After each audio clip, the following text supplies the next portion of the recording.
இன்னொரு திருவாடி கூடம் எமக்காகமோய் காண்டாள் அவதரித்தாள். உண்ணாத வாழ்வான் மிகுந்த வான்போகம் தன்னை இகழ்ந்து வாழ்வான் திருமகளார். இன்றோ திருவாடி கூடம் அப்படின்னு தொடங்குகிற இந்த பாசுரம் மணவாளர்களாலே பாடப்பட்டது. ஸ்ரீரங்கத்திலே எழுந்துள்ளிருந்தவர் மணவாள மாமணிகள். இச்சக்கு 773 ஆண்டுகளுக்கு முன்பாக அவர் அவதாரம் பண்ணினது ஆழ்வார் நகரி, திருநெல்வேலிக்கு அருகாமையில் இருக்கக்கூடிய நகர்பகுதியில் இருக்கக்கூடிய ஆழ்வார் நகரியை அவதாரம் பண்ணினார். அவர் பகவத ராமானுஜருடைய தொடர்வதாரம் கொள்ளப்படுகிறார். பல இடங்களிலே தான் ஆதிசேஷனுடைய அவதாரம் என்பதை காண்பித்து கொடுத்துள்ளார். அந்த உயர்ந்த மாமுனிகள் தான் திருவரங்கத்தில் எழுந்துள்ளி இருக்க செய்து பல பிரபந்தங்களை தமிழ் செய்துள்ளார்.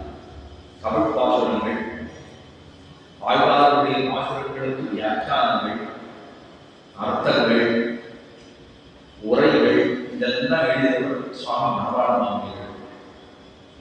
இந்த ஆழ்வார்களுடைய கிரமங்களையும் அவர்கள் அவதரித்து போவதான வரிசை என்ன, அவர்கள் சொன்னதான பிரபந்தங்கள் என்ன, அதனுடைய சொற்கள் என்ன, குறிப்புரைகள் என்ன, இதெல்லாத்தையும் முன்னாள் எப்படி இருந்ததோ அதே போல அதை நாம் பின்பற்ற வேண்டும் என்பதற்காகவே பல பிரபந்தங்களை கொடுத்துள்ளார். என காலகட்டத்தில் அப்படியே மாறிட்டு அதற்காக அந்த மணவாள மாமுனிகள் சொன்னதான அந்த பாசுரம் தான் ரொம்ப உயர்ந்ததான பாசுரம். ஆண்டாளை பற்றி பாடியுள்ளார்.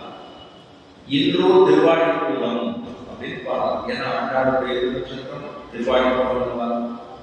இன்னோ திருவாடி கூடம் எமக்காகமோ இங்கு ஆண்டாள் அவதரித்தாள், நமக்காக அவதாரம் பண்ணியிருக்கான். அந்த பெருமையாக சொல்லுகிறார்.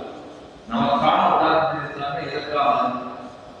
நாமெல்லாம் அவள் கொடுத்து போவதான பிரபந்தத்தை சேவிக்க வேண்டும், உள்ளத்துக்குள்ளே கிரகித்துக் கொள்ள வேண்டும், எம்பெருமானை தியானம் பண்ண வேண்டும், அவரோடு சென்று சேர வேண்டும் ஆசைப்பட வேண்டும், ஹரிநாம சங்கீர்த்தனத்தை சொல்ல வேண்டும் என்பதற்காகவே நமக்காக நோய் காட்டாள், நமக்காக பிறகு ஆத்ம ஞானத்தை தெரிந்து கொள்ள வேண்டும். ரொம்ப முக்கியம்.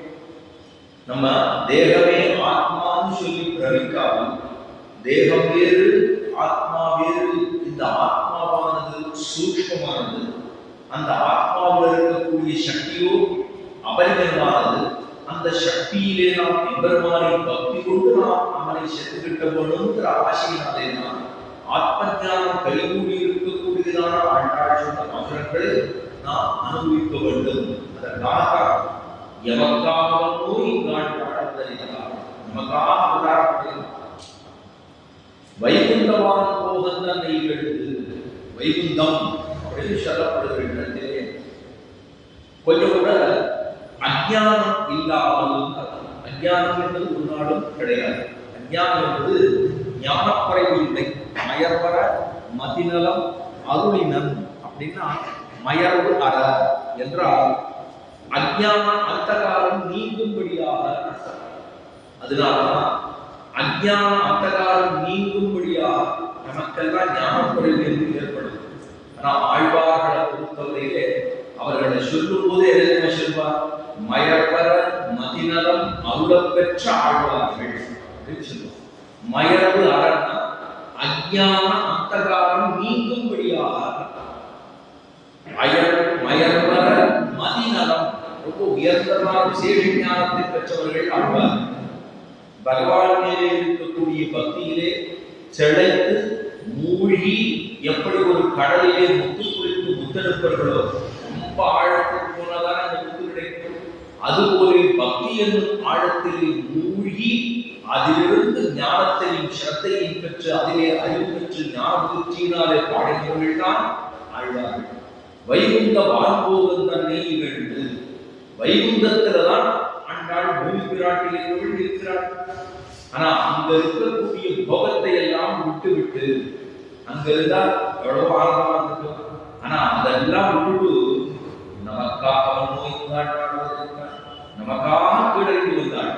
ஒருத்தர் நம்முடைய சௌகரியத்தை குறைச்சிட்டு சின்னதா ஒரு இடத்துல போய் அப்படின்னு சொன்னா எத்தனை நமக்கு கொஞ்சம் கஷ்டமா இருக்கும்.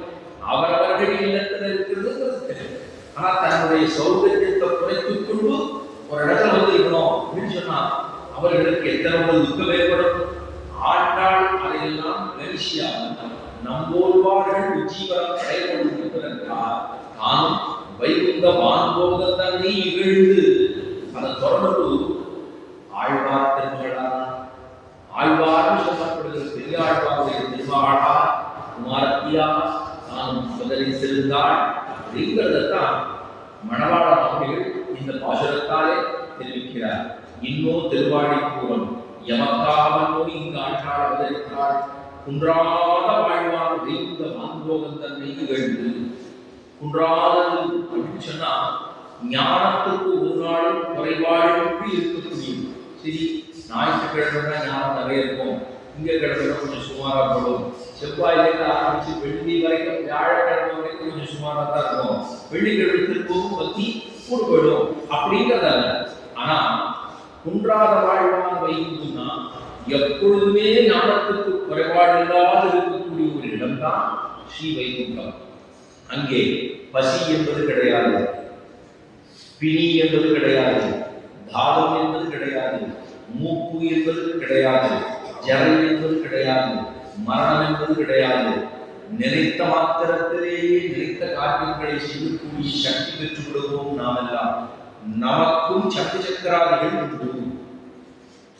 இதெல்லாம் பார்த்தோம்னா இங்க இருக்கிறதுக்கு அப்படியே இருக்கு. இங்க என்னென்னலாம் உண்டோ அங்க அதெல்லாம் கிடையாது. நம்ம கிடையாதுன்னு சொன்னவங்க கொஞ்சம் மட்டமோ அப்படின்னு கூட நினைக்க தோணும். ஏன்னா இந்த கடையில இது கிடைக்குது, இந்த கடையில இது கிடைக்கலன்னா இது சுமார் கிடைச்சுவாங்க, நல்ல கடையா போய் வாங்கணும் அப்படின்னு சொல்லுவோம். ஆனா அங்க இல்லை அப்படின்னு சொன்னோம்னா இங்கு இருப்பதற்கு மாறாக அந்த அத்தனையும் இல்லைன்னு சொன்னா அது உயர்ந்தது. இந்த கோளாறே எதுவும் இல்லைன்னு கொஞ்சம் கற்பனை பண்ணி பார்க்கணும்.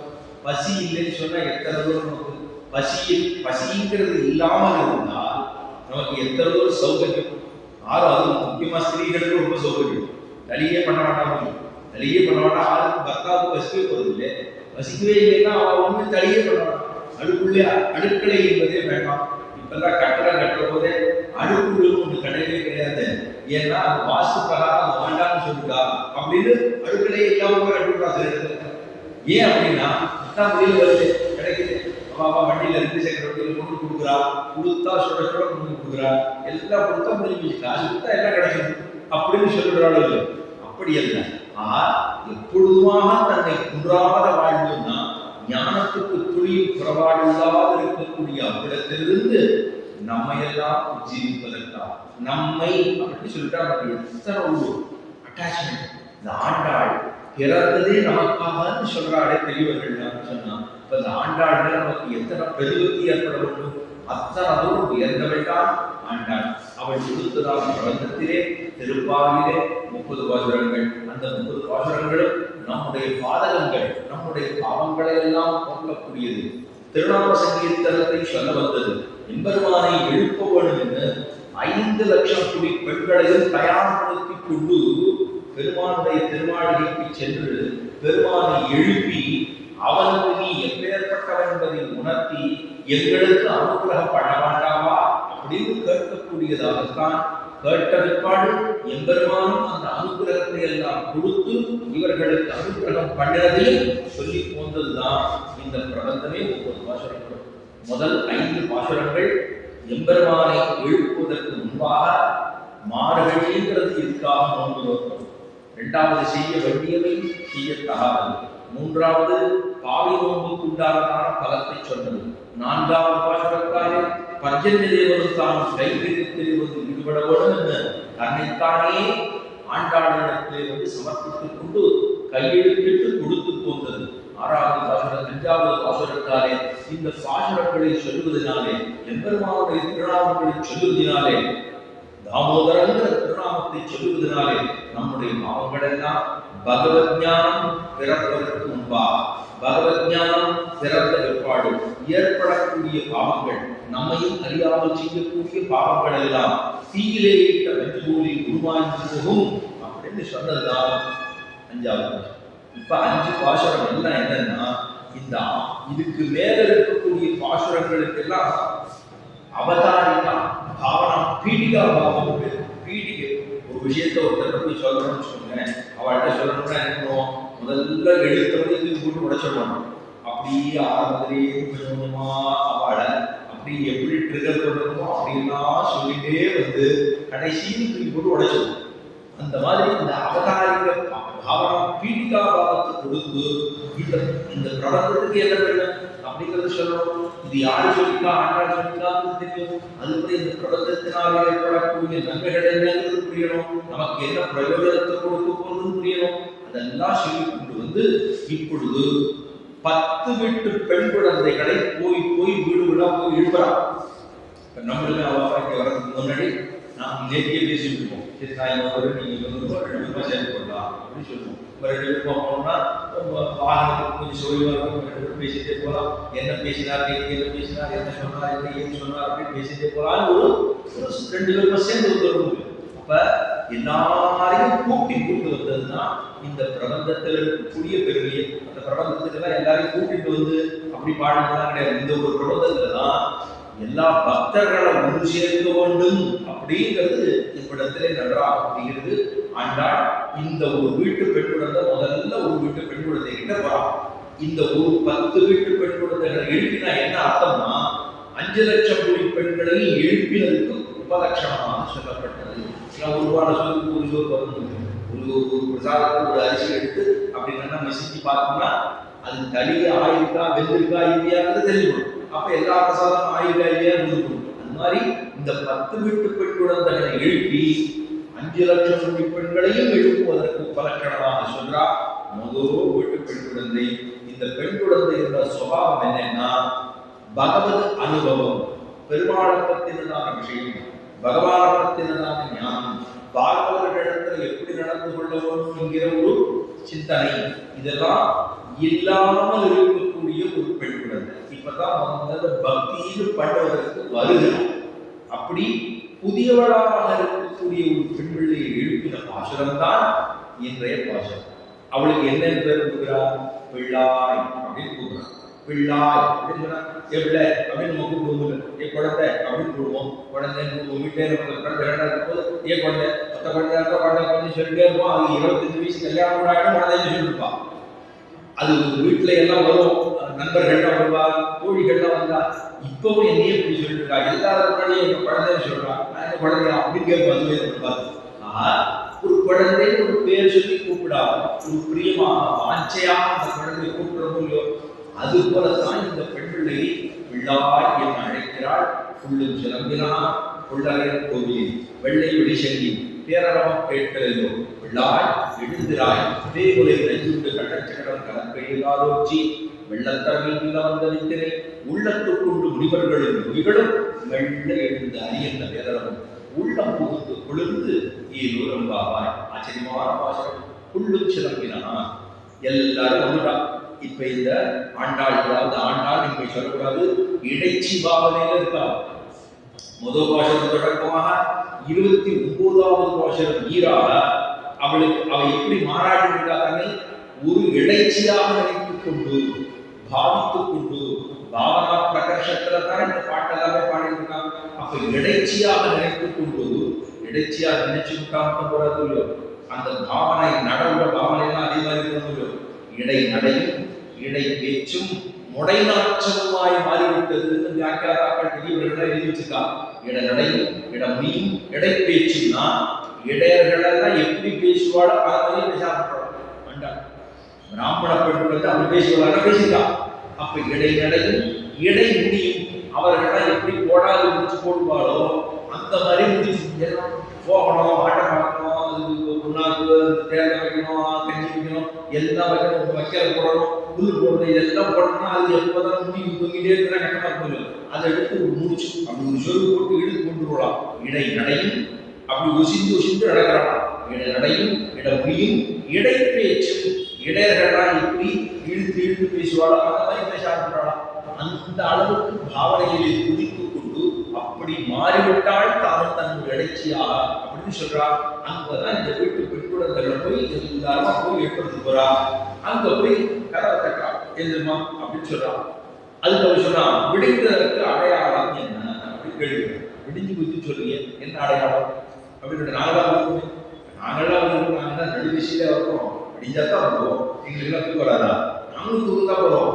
ஆனா நீங்க வந்துட்டோம்னா நாங்க வந்துட்டோமே, அதுவே விடிஞ்சது கிடையாது அப்படின்னு சொல்லுவோம். பரவாயில்ல, நல்லா விடிஞ்சு வச்சு விடிஞ்சதுக்கு அப்புறம் இப்பதான் விடிஞ்சுட்டே இருக்கு.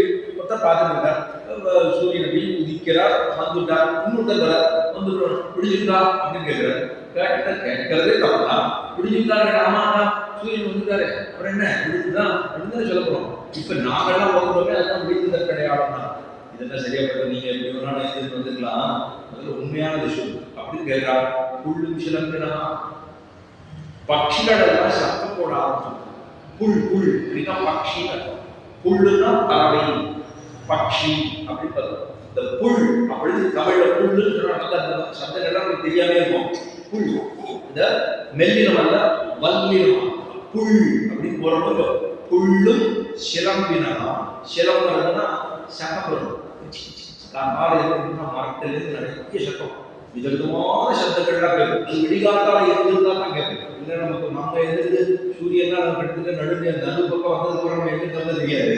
விடிகாத்தால எழுந்திருக்கும் போதுதான் அது தெரியும். சிலம்பினா கிச்சி கிச்சின்னு சத்தம் போடுவது. அந்த மாதிரி சத்தம் போடுகிறதே விடிஞ்சது கிடையாது. அப்பதான் விடியும் போதுதான் சத்தம் போடும்.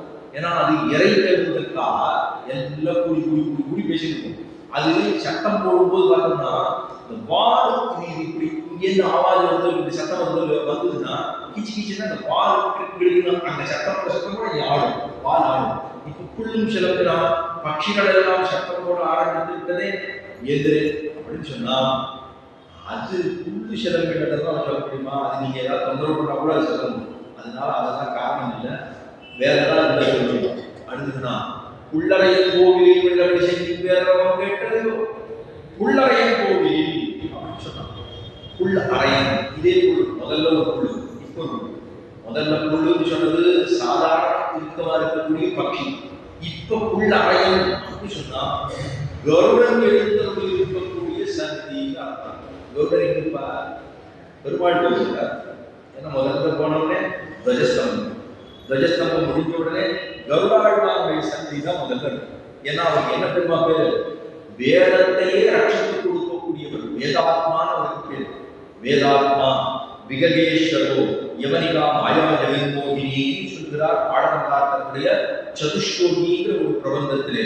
காந்தஸ்தே புருஷோத்தம படிமதி செய்யாசனம் வாகனம் வேதாத்மா விககேஸ்வரோ யவனிகா மாயா ஜெகன்மோகினி பிரம்மேசாதீஸ்வர பிரஜத்த செய்த தாசதாசீகணா ஷீரித்யேவச்ச நாமதே பகவதி ரூபக்கதம்காமயம் 4 ஸ்லோகங்கள் பெரிய விராட்டியா மகாலட்சுமி தாயார் பற்றியே முழுக்க பாடுகிறார். 4 ஸ்லோகங்கள் சமஸ்கிருத ஸ்லோகங்களாக.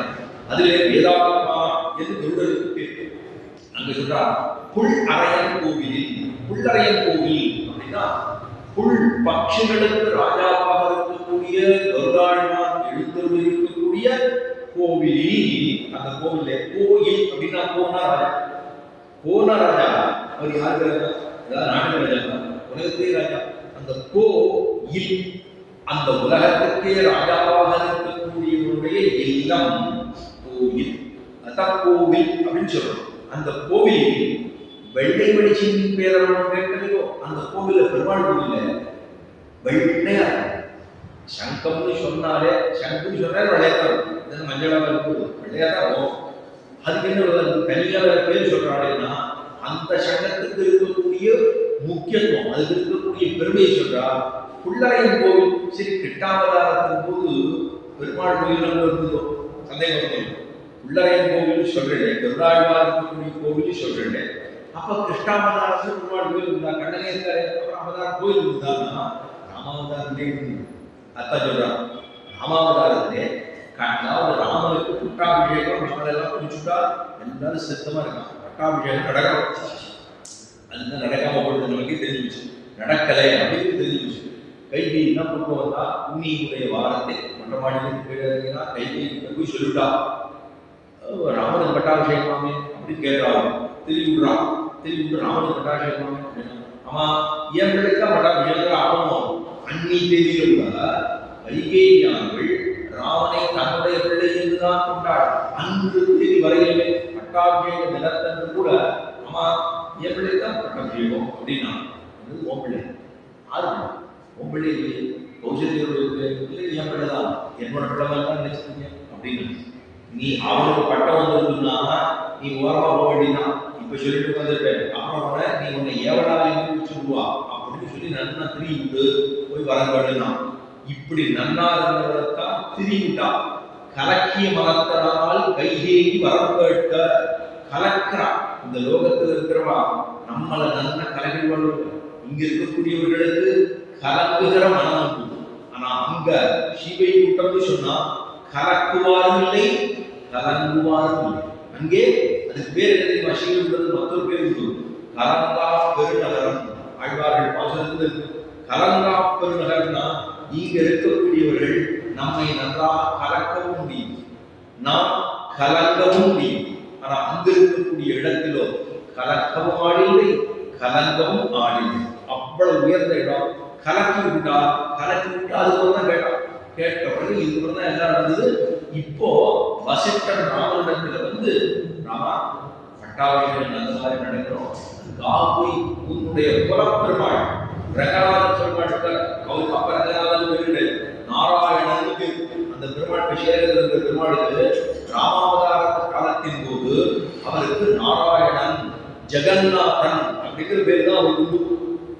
இந்த ஸ்ரீரங்கம் காவேரி கரையில வந்ததுக்கு தான் அவருக்கு ஸ்ரீரங்கநாதன் பேர் இருந்ததே தவிர அது வரைக்கும் அவருக்கு என்ன பேரு?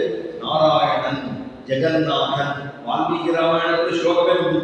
சகபத்ஞா விசாலாட்சௌ நாராயணம் உபாகமது. சகபத்ஞா விசாலாட்சி நாராயணம் உபாகமது. வசிஷ்டாச்சாரியர் சொல்றார், ராமா பெருமாள் பிரார்த்திச்சோ உங்க குல பெருமாள் நாராயண பெருமாள் இந்த பெருமாள் தான் பெருமாள் தான் பிரம்மா பூஜை பண்ணிட்டு இக்ஷாபுரத்துல ராமன் வரைக்கும் பூஜை பண்ண பெருமாள் இறங்கிறது. அவர்கிட்ட போய் சகபத்ஞா விசாலாட்சி நீமா சீதா பிராட்டிமா. விசாலாட்சின்னா என்ன தெரியுமா?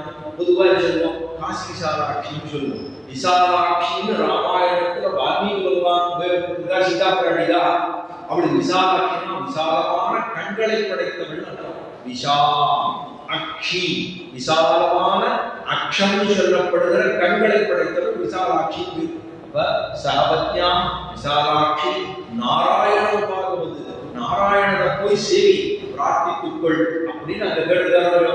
ராமாவதாரத்தில் ஒரு நாராயண பெருமாள் இருந்திருக்காருன்னு சொன்னா புள்ளரை கோயில் அதான் சொல்றான். புள்ளரையர் கோவிலில் புள்ளுக்கு பக்ஷி கோயில் அந்த ராஜாவாக இருக்கக்கூடிய இவருடைய சந்தி பகவானுடைய சந்தியிலே புள்ளரையர் கோவிலில் வெள்ளை விழிச்சி பேரவம் கேட்டது. வெள்ளையா இருக்கும் அந்த வெளி சங்கம் வாஞ்ச சஞ்சத்தை விட இதனுடைய துவனி ரொம்ப வசதியா இருக்கும். அவ்வளவு வசதி. ஏன்னா பெருமாள் கோவில் இருக்கக்கூடிய சங்கத்தினுடைய துவனி அதனுடைய சத்தம் அதை வச்சு ஊதுற அது ஊதுகிற பொழுது பாஞ்ச சஞ்சத்தை காட்டலும் உயர்ந்ததாக இருக்குமா. அதனால அந்த என்ன சொல்றா?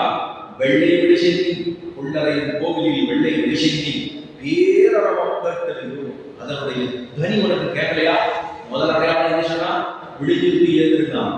விடிஞ்சதுக்கு அடையாளம் என்னன்னு கேட்டா நாங்க தான் வந்திருக்கோம்னா இல்ல வேற காரணம் சொல்லுன்னா. ரெண்டாவது சொல்றா புல்லும் சிலம்பின பட்சிகள் எல்லாம் சத்தம் செய்கின்றது எழுது அப்படின்றதற்கு அடையாளம் அப்படின்னு சொன்னா இல்ல வேறதான் சொல்லு அப்படின்னா. மூணாவது சொன்னா புள்ளரையின் கோவிலில் வெள்ளை வெளிச்செந்தி பேரவம் கேட்டதையோ. மூணு சொல்லிட்டா. ஒருத்தரை எழுப்புறதுக்கு எத்தனை பாட்டு இந்த பகவத் அனுபவத்திலே எழுப்புவதற்கு எத்தனை பாடுபட பகவான் அனுபவம்னு மட்டும் இருக்கிறது. பாகவதர்களோடு சேர்ந்து நாம் ஈடிய வேண்டும். பாகவதர்களோடு பெருமாளை சேவிச்சாதான் பகவானுக்கே ஈடுபாடு. பாகவதர் பழஞ்சு கொடுப்பதற்காக ஆழ்வார்கள் பாசுரங்களே படுகிறார். பெருமாளை மட்டும் கொண்டாடினவர்கள் அங்கர்கள் ஆழ்வார்கள். பாகவதர்களையும் சேர்த்து கொண்டாடினவர்கள் ஆழ்வார்கள். அதனால பாடணும் ரெண்டு சமூக நோக்கத்தோடு தான் ஆழ்வார்கள் பாசுரங்கள். இந்த ஆழ்வார்களும் நாயன்மார்கள் இவர்கள் பண்ண தொண்டுவே தமிழுக்கு தொண்டு சொன்னா அவர்கள் பண்ணது. அதை விட ஆழ்வார்கள் நாயன்மார்கள் கொடுத்த பாசுரங்களை காட்டு காட்டிலும் உயர்ந்ததுன்னு சொன்னோம்னா அது நமக்கு அதோட ரசனை தெரியல. அவ்வளவுதான். நீங்கள் சொல்லிட்டு இருக்கலாமே தவிர உண்மையான தமிழ் கொண்டு செய்தவர்கள் அவர்கள். அத்தனை பாஷைகள், அந்த பாஷைகள்லாம் தெளிவு தமிழ், தீ தமிழ் சொன்ன அந்த வார்த்தைகள்லாம் நமக்கு இன்னைக்கு நடமாடுதான்னு கூட தெரியாது. அத்தனை அவ்வளவு அழகாக பாடினவர்கள் ஆழ்வார்கள். அது சொல்றா பாகவதனை மட்டும் பகவானை மட்டும் கொண்டாடுவது அந்த பக்தி, பாகவதனையும் சேர்த்து கொண்டாட வேண்டும் அப்படின்னு சொல்றா. 3 அடையாளம் கேட்டா எழுதிருக்கிறதா தெரியல. 4வதுன்னா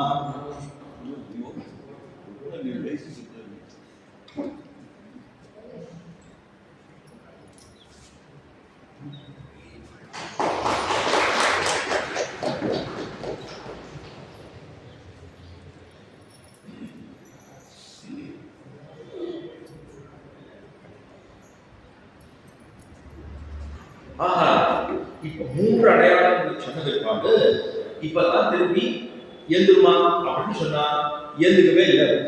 அதுக்கு அடுத்து சொல்றா பிள்ளாய் எழுந்திராய். பிள்ளாய் அப்படின்னு விழிக்கிறான். பிள்ளாய்ங்கிறதுக்கு என்ன அர்த்தம்னா பகவத் விஷயத்திலே, பகவத் விஷயம்னா பக்தி பண்ணுவதிலே இப்பதான் புதுசா வருது. நீங்கள் எப்போதும் திங்கக்கிழமை கோயில், செவ்வாய்க்கிழமை கோயில், முதல் கோயில், வெள்ளிக்கிழமை கோயில், சனிக்கிழமை திரும்ப இங்கே வருவேன். என்னதான் பண்றேன்? நித்தபடி ஒரு சந்திப்பு என்னதான் பண்ணுவேன்? நீங்கள்லாம் எதற்காக போகிறீர்கள் அப்படின்னு நாஸ்திகாலா இருக்கிறவா கேட்பாங்க.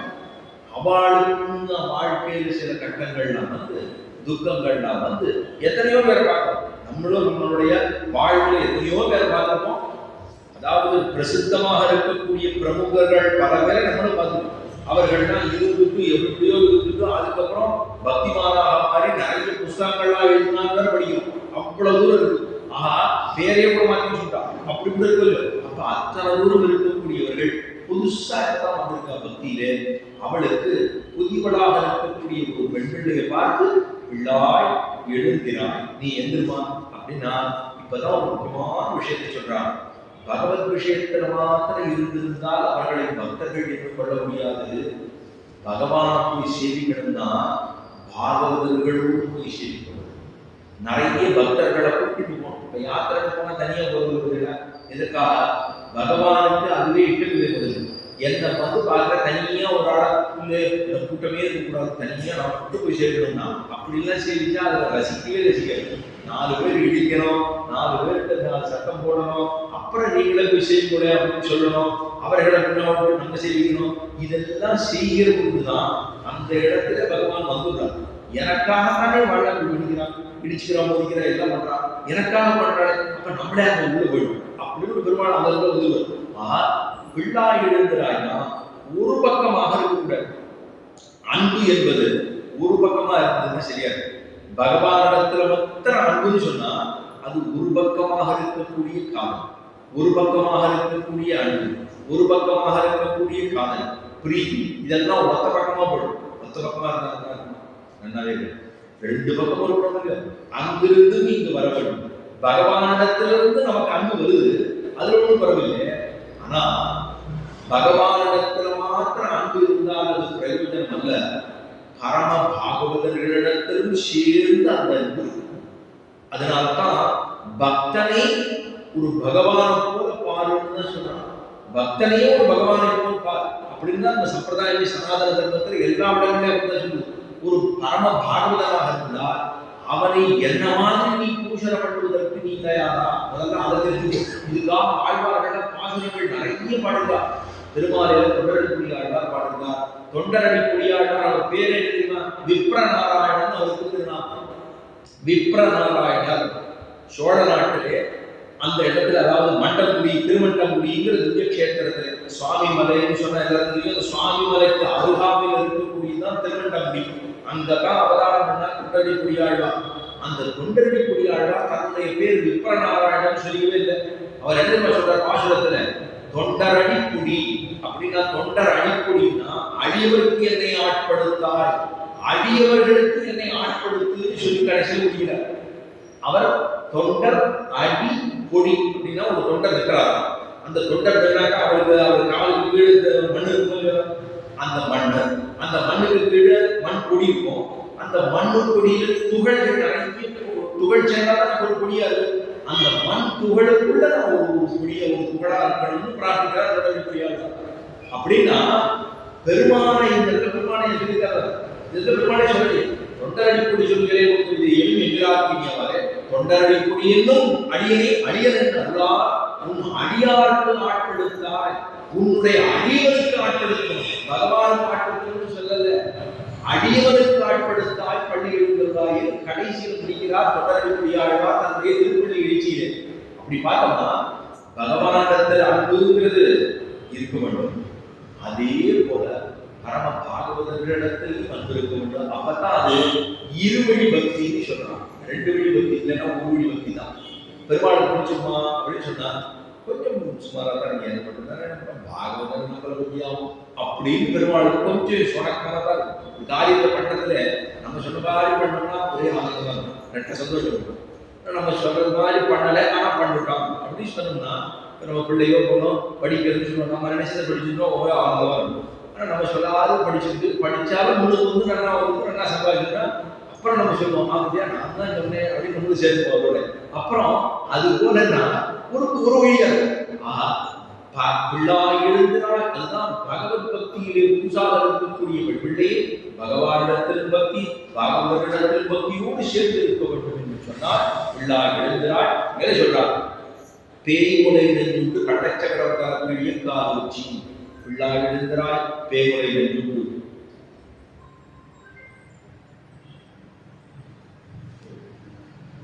பிள்ளா எழுந்திராய் பேய்முலை நஞ்சுண்டு கள்ளச்சகடம் கலக்கழிய காலூச்சி. ஏந்திருமா என்ன தெரியுமா, யாரை பத்தி சொல்லிருக்கோம் தெரியுமா? பேய்முலை நஞ்சுண்டு. பேய்முலை நஞ்சுண்டான் எம்பெருமான் அந்த சின்ன குழந்தையா முதல்ல அந்த திருவாய்ப்பாடியிலே அனுப்பப்பட்ட முதல் அசுர ஆவேசம் எதுன்னா பூதனா. முதல்ல கஞ்சன் என்ன பண்ணா ஒரு பெண் பிள்ளையும் முதல்ல அனுப்பணும். ஏன்னா குழந்தை பிறந்திருக்கு தெரிஞ்சு போச்சு. இந்த குழந்தை பிறந்திருக்கு எந்தெந்த குழந்தைகள்லாம் இப்பதான் குழந்தை பிறந்திருக்கும் ஆவணி மாதம் ரோகிணிங்கிற நட்சத்திரத்துல பிறந்த குழந்தையா பார்த்துட்டு அந்த கண்ணனுக்கு மாத்திரம் பால் கொடுக்கும், வேற யாருக்கும் கொடுக்கூடாது. ஒரே ஒரு பிள்ளை அந்த கண்ணனுக்கு மட்டும் பால் கொடுக்கும். அந்த பால் விஷப்பாலாக இருக்க வேண்டும். அந்த பாலை குடிச்சு கண்ணை மட்டும் ஆட வேண்டும். இதுதான் அவனுடைய உயர்ந்த நோக்கம். ஆக்கு கஞ்சன் உயர்ந்த நோக்காது பெருமாளையே முடிக்கணும்னு நினைச்சிட்டு இருக்கான். அவன் போய் அது காணோட அவசர ஆவேசம் போனா தான் தன்னுடைய முலைகளிலே தான் விஷப்பாலை சொல்லி வந்தான். அதுதான் பேய் முலை. சரி, எதுக்காக பேய் முலைன்னு சொன்னான்? வேற வந்தான், அழகான உருவத்தோடு வந்தான், ரொம்ப அழகானவனா வந்தா. நீ ஒரு தாயர்களுக்கு பால் இல்லை அப்படின்னு சொன்னா அடுத்த ஒரு இடத்துல பக்கத்துல உறவா இருக்கிறவர்களுக்கு கூட நடக்கும். அந்த மாதிரி இந்த பெண் பிள்ளையானவள் வந்தால் குழந்தைய நான் வச்சுக்கிறேன் அப்படின்னு சொல்லிட்டு யாரும் அழகா வந்துட்டால ஆளு அப்படின்னு வந்து நான் தன்னுடைய முடிவிலே கிடத்தினால் பிள்ளை இது சாதாரண பிள்ளையிலேயே உலகத்துல இருக்கக்கூடிய பிள்ளைய ஆளு சாப்பிட்றோம்னா கையும் காலையும் உடைச்சிட்டு அது மட்டும் நிறைய பசி ரொம்ப இருந்ததுன்னா கையும் காலையும் உடைச்சிட்டு பால் சாப்பிடும். ஆனா இது உலகத்தை எல்லாம் பெற்றெடுத்த பிள்ளைகளுமோ இந்த பிள்ளை பால் சாப்பிட ஆரம்பிச்சது பசி. அதுவும் பெருமாள் ரொம்ப பிடிச்சது என்ன தெரியுமா? எனக்கு பிரத்யேகமா கொண்டு வந்தா ரொம்ப பிடிக்கும். நம்ம 4 இடத்துக்கு எடுத்துக்கிட்டு நம்மளும் வச்சுக்கிட்டு அதுக்கப்புறமா பெருமாள் கொடுத்தோம்னா எனக்கு கொடுக்கல வித்தியா இவனுக்கு வாங்கியிருக்கான் அதுலயே கொஞ்சமா கொடுக்கலாம் அப்படின்னு பெருமாளுக்கு கொடுப்போம். பெருமாளுக்கு பிரத்யேகமா அவருக்கே கொடுக்கணும்னு நினைச்சா ரொம்ப ஆனந்தம். அவன் வந்தது அப்படிதான். கண்ணனுக்கு மாத்திரம் கொடுக்கணும்னு வந்தா, கண்ணமாட்ட சாப்பிடணும்னு வந்தா, கண்ணனையே உயிர் போகணும்னு வந்தா. பெருமாளுக்கு ரொம்ப பிடிச்சிருச்சு. பசி, அகோரமான பசி. பாலை சாப்பிட்டு வேகமா சாப்பிட்டா சாப்பிட்டெல்லாம் முடிச்சாருன்னா நடக்கல. வேகமா சாப்பிட்டா பால் சாப்பிடுற வேகத்திலே உயிரும் சேர்ந்து போய்விட்டது அப்படி சொல்லிட்டான். யாக்கியாரத்துல சொல்ல வலையெல்லாம் பண்ணலையா? பால் சாப்பிட்டா கொஞ்சம் வேகமா சாப்பிட்டா அது உயிரும் பிராணம் சேர்ந்து அவ்வளவுதான். கள்ளச்சகடம் கலக்கழிய காலோச்சி பேய்முறை நெஞ்சுட்டு. ஏன் அதை பேய்முறைன்னு சொல்றானா? அழகான ரூபத்துல வந்தாலும் தாயுடைய ரூபத்துல வந்த ஆறாம் அதுக்கு அது நம்புவாளா? தாயோட ரூபத்திலே வந்தாள். ஆனா உயிர் போன பிற்பாடு 10 மைல் நீளத்துக்கு அவங்க சரீரம் கிடந்தது. 10 மைல் நீளம். இன்னைக்கு நம்ம பிருந்தாவனத்துக்கு போனோம்னா சேவிக்கலாம், பெரிய ரூபத்தோடு கிடக்கா. இன்னும் பெரிய ரூபத்தோட விழுந்து கிடந்தாலும் ராட்சசி கம்சனாலே அனுப்பப்பட்டதான ராட்சசி அத்தனை பெரியவளா. அதனாலதான் பேய் முறைன்னு சொன்னான். தாயாக வந்தவள் தான் நஞ்சு கொண்டு வந்து பெருமாளுக்கு கொடுத்து முடித்த பிற்பாடு அவனுடைய சரீரமும் நேரது நிச்சரது. அதனாலதான் பேய் என்று சொன்னா பேய் முறை நஞ்சுண்டு கள்ளச்சகடம். இந்த இடத்துல கள்ளச்சகடம் ஏன் கள்ளச்சகடம் சொல்றான்னா, தாயார் யசோதான இந்த சகடத்தை பக்கத்துலயும் வச்சது. இந்த சகடம் பக்கத்துல இருக்கட்டும், குழந்தைக்கு ரட்சையா இருக்கட்டும், பக்கத்துல இருக்க எதுவும் விழாம மேலே விழாம பக்கத்துல இருக்கிற சகடமும் கொண்டு வச்சா அந்த சகடத்துக்குள்ள ஒரு அசுர ஆவேசம் வந்து இல்லையோ, அதனாலதான் அந்த கள்ளச்சகடம் சொல்றாங்க. நல்ல சகடமே இல்லையே, அது ஒரு ஓட்டையான சகடம் தான். அந்த சகடத்தை வச்சா சரி குழந்தை எங்களுக்கு உருண்டு உருண்டு உவாராம இருக்கட்டும் இருக்கா, அது ஒரு பாதுகாப்புக்காக பக்கம் வச்சுக்கா. அதுக்குள்ள ஒரு அசுர ஆவேசம் ஏற்பட்டு இந்த பெருமாள் முடிக்கிறதுக்காக வந்தது இல்லையோ, அதனால அந்த கள்ளச்சகடம் பிள்ளாய் எழுந்தாய் வேமுறையில் கள்ளச்சகடம் கலக்கழி காலோச்சி. அந்த சகடமான முதல்ல பேய்முறையை நெய்துண்டு அவன் சொல்றார். ரெண்டாவது சகடம் வந்து சகடாசுரன் அப்படின்னு சொல்லி அவனையும் என்ன பண்ணார், காலால அவர் எட்டி வச்சார். கலக்கைய அந்த சகடமானது உடைந்து போகும் பண்ணாமா பெருமாள் கால வேறத்துக்கு ஒரு ஒரு வேகம் விட்ட கலக்கையில் கால் வச்சு இதை பண்ணிட்டு முதல்ல ஒரு விஷம், ரெண்டாவது ஒரு விஷம். விஷம்னா என்ன, அதாவது நம்மளுடைய ஏதாவது சொல்லிட்டுவா, அது மனுஷாலே வருவா வந்து நம்மள்ட்ட ஒரு மணி நாள் பேசுவாங்க. பேசிட்டு ஊர்ல இருக்கிற இல்லாத பொல்லாத அத்தனையும் சொல்லிட்டு போவாங்க. நமக்கு நம்ம அப்பதான் பெருமாளுக்கு பூஜையெல்லாம் பண்ணிட்டு வந்து அப்பதான் தயாரா சித்தமா இருந்துருப்போம். வந்துருவோம். வந்துட்டு நமக்கு ஒரு மணி நாள் நல்ல போதனையே இருந்துக்காது. அத்தனை ஊர்ல இருக்கிற 50 ஊரு சொல்லிட்டு நகர்ந்து போவா. நமக்கு எல்லாம் பண்ணது கூட எல்லாம் அம்சக்காரு. கடைசியில் வச்சுக்கோங்க விஷம் இவ்வளவு விஷம், டம்பு கூட விஷம், இவ்வளவு தூரம் சொல்லிட்டு போறா. இப்பதான் பண்ணிட்டு வந்துருக்கேன், இவ்வளவு சொல்லிட்டு போறா, நம்ம காதல இதெல்லாம் கேட்கணுமா அப்படின்னு வைக்க தோணுது.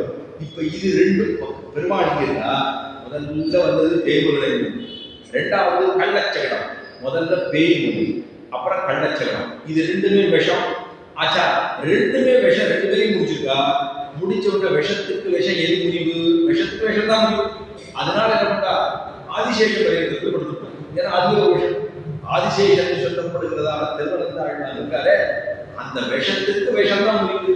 நேரம் போனால் ரெண்டையும் முடிச்சா வெள்ளத்தரவில் பயிரளந்த வைத்து அப்படின்னா வெள்ளத்து அரவு. வெள்ளம் அப்படின்னா சௌகுமாரி, அழகு. பெருமாளுக்கு இருக்கக்கூடிய சௌகுமாரி. பெருமாள் சயன திருக்கோலத்தை போய் சிரிச்சுன்னா நின்ன திருக்கோலத்தை காட்டி நின்று இருக்கக்கூடிய திருமையை காட்டினோம். படுத்து இருக்கிற பெருமாள் தான் பலவே பிடிக்கும். ஆரம்பத்திலே ஒரு நாள் சொன்னேன்.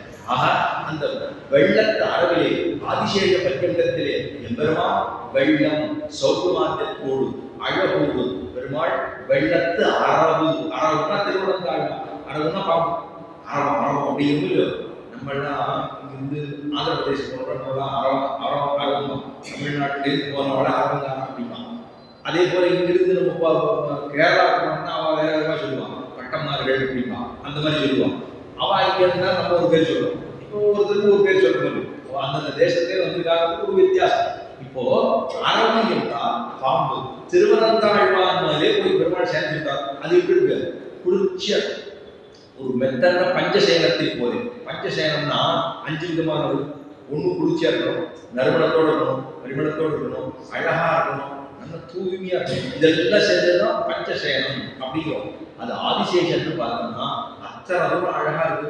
அதுல போய் சேர்ந்தா வெள்ளத்து அரவில் துயில் அமர்ந்தார். அதுல போய் சேர்ந்துட்டாரா. திரும்பவும் பெருமாள் இந்த உலகத்தை ஜகத்தை எப்படி ரட்சிக்க வேண்டும் என்ற சிந்தனையோட துயிலமர்ந்த வித்து. வித்துனா பீஜம். அந்த விதை எதுக்கு பீஜமானா அவதாரத்துக்கு நாத்தங்கால் போலேன்னு சொன்னாங்க. நாத்தங்கால் நடவு ஒரு பெரிய வயல் நடணும்னா அதுக்கு முன்னாடி நாத்தங்கால் தனியா இருக்கும். சின்னதா ஒரு குழியை வச்சுப்பா. அதுல முதல்ல நெல்லெல்லாம் நல்லா தெளிச்சு விட்டுவா. தெளிச்சுட்டு அது குழு முளைச்சு இந்த இத்தனை தூரம் வரும். வந்ததுக்கு ஒரு நாள் பார்த்து அதுக்கப்புறமா எல்லாம் பண்படுத்தி வச்சிருந்தாங்கன்னா அங்கேருந்து கொடுக்கணும். அங்கேருந்து எல்லாத்தையும் நாத்தங்கால் எல்லாத்தையும் பிடிக்கி இதுல நடணும். அதுக்கப்புறம் அளவு வச்சு இப்படி காய்க வச்சு எல்லாம் பண்ணி நட்டுட்டா இந்த நாத்தங்கால் எதுக்கு வயல்ல நடுவதற்கு முன்பாக நடக்கும். ஏற்படுத்தக்கூடியது நாட்டங்கால். இங்க வயல் நடந்து அதுக்காக நாட்டங்கால் இருக்கு.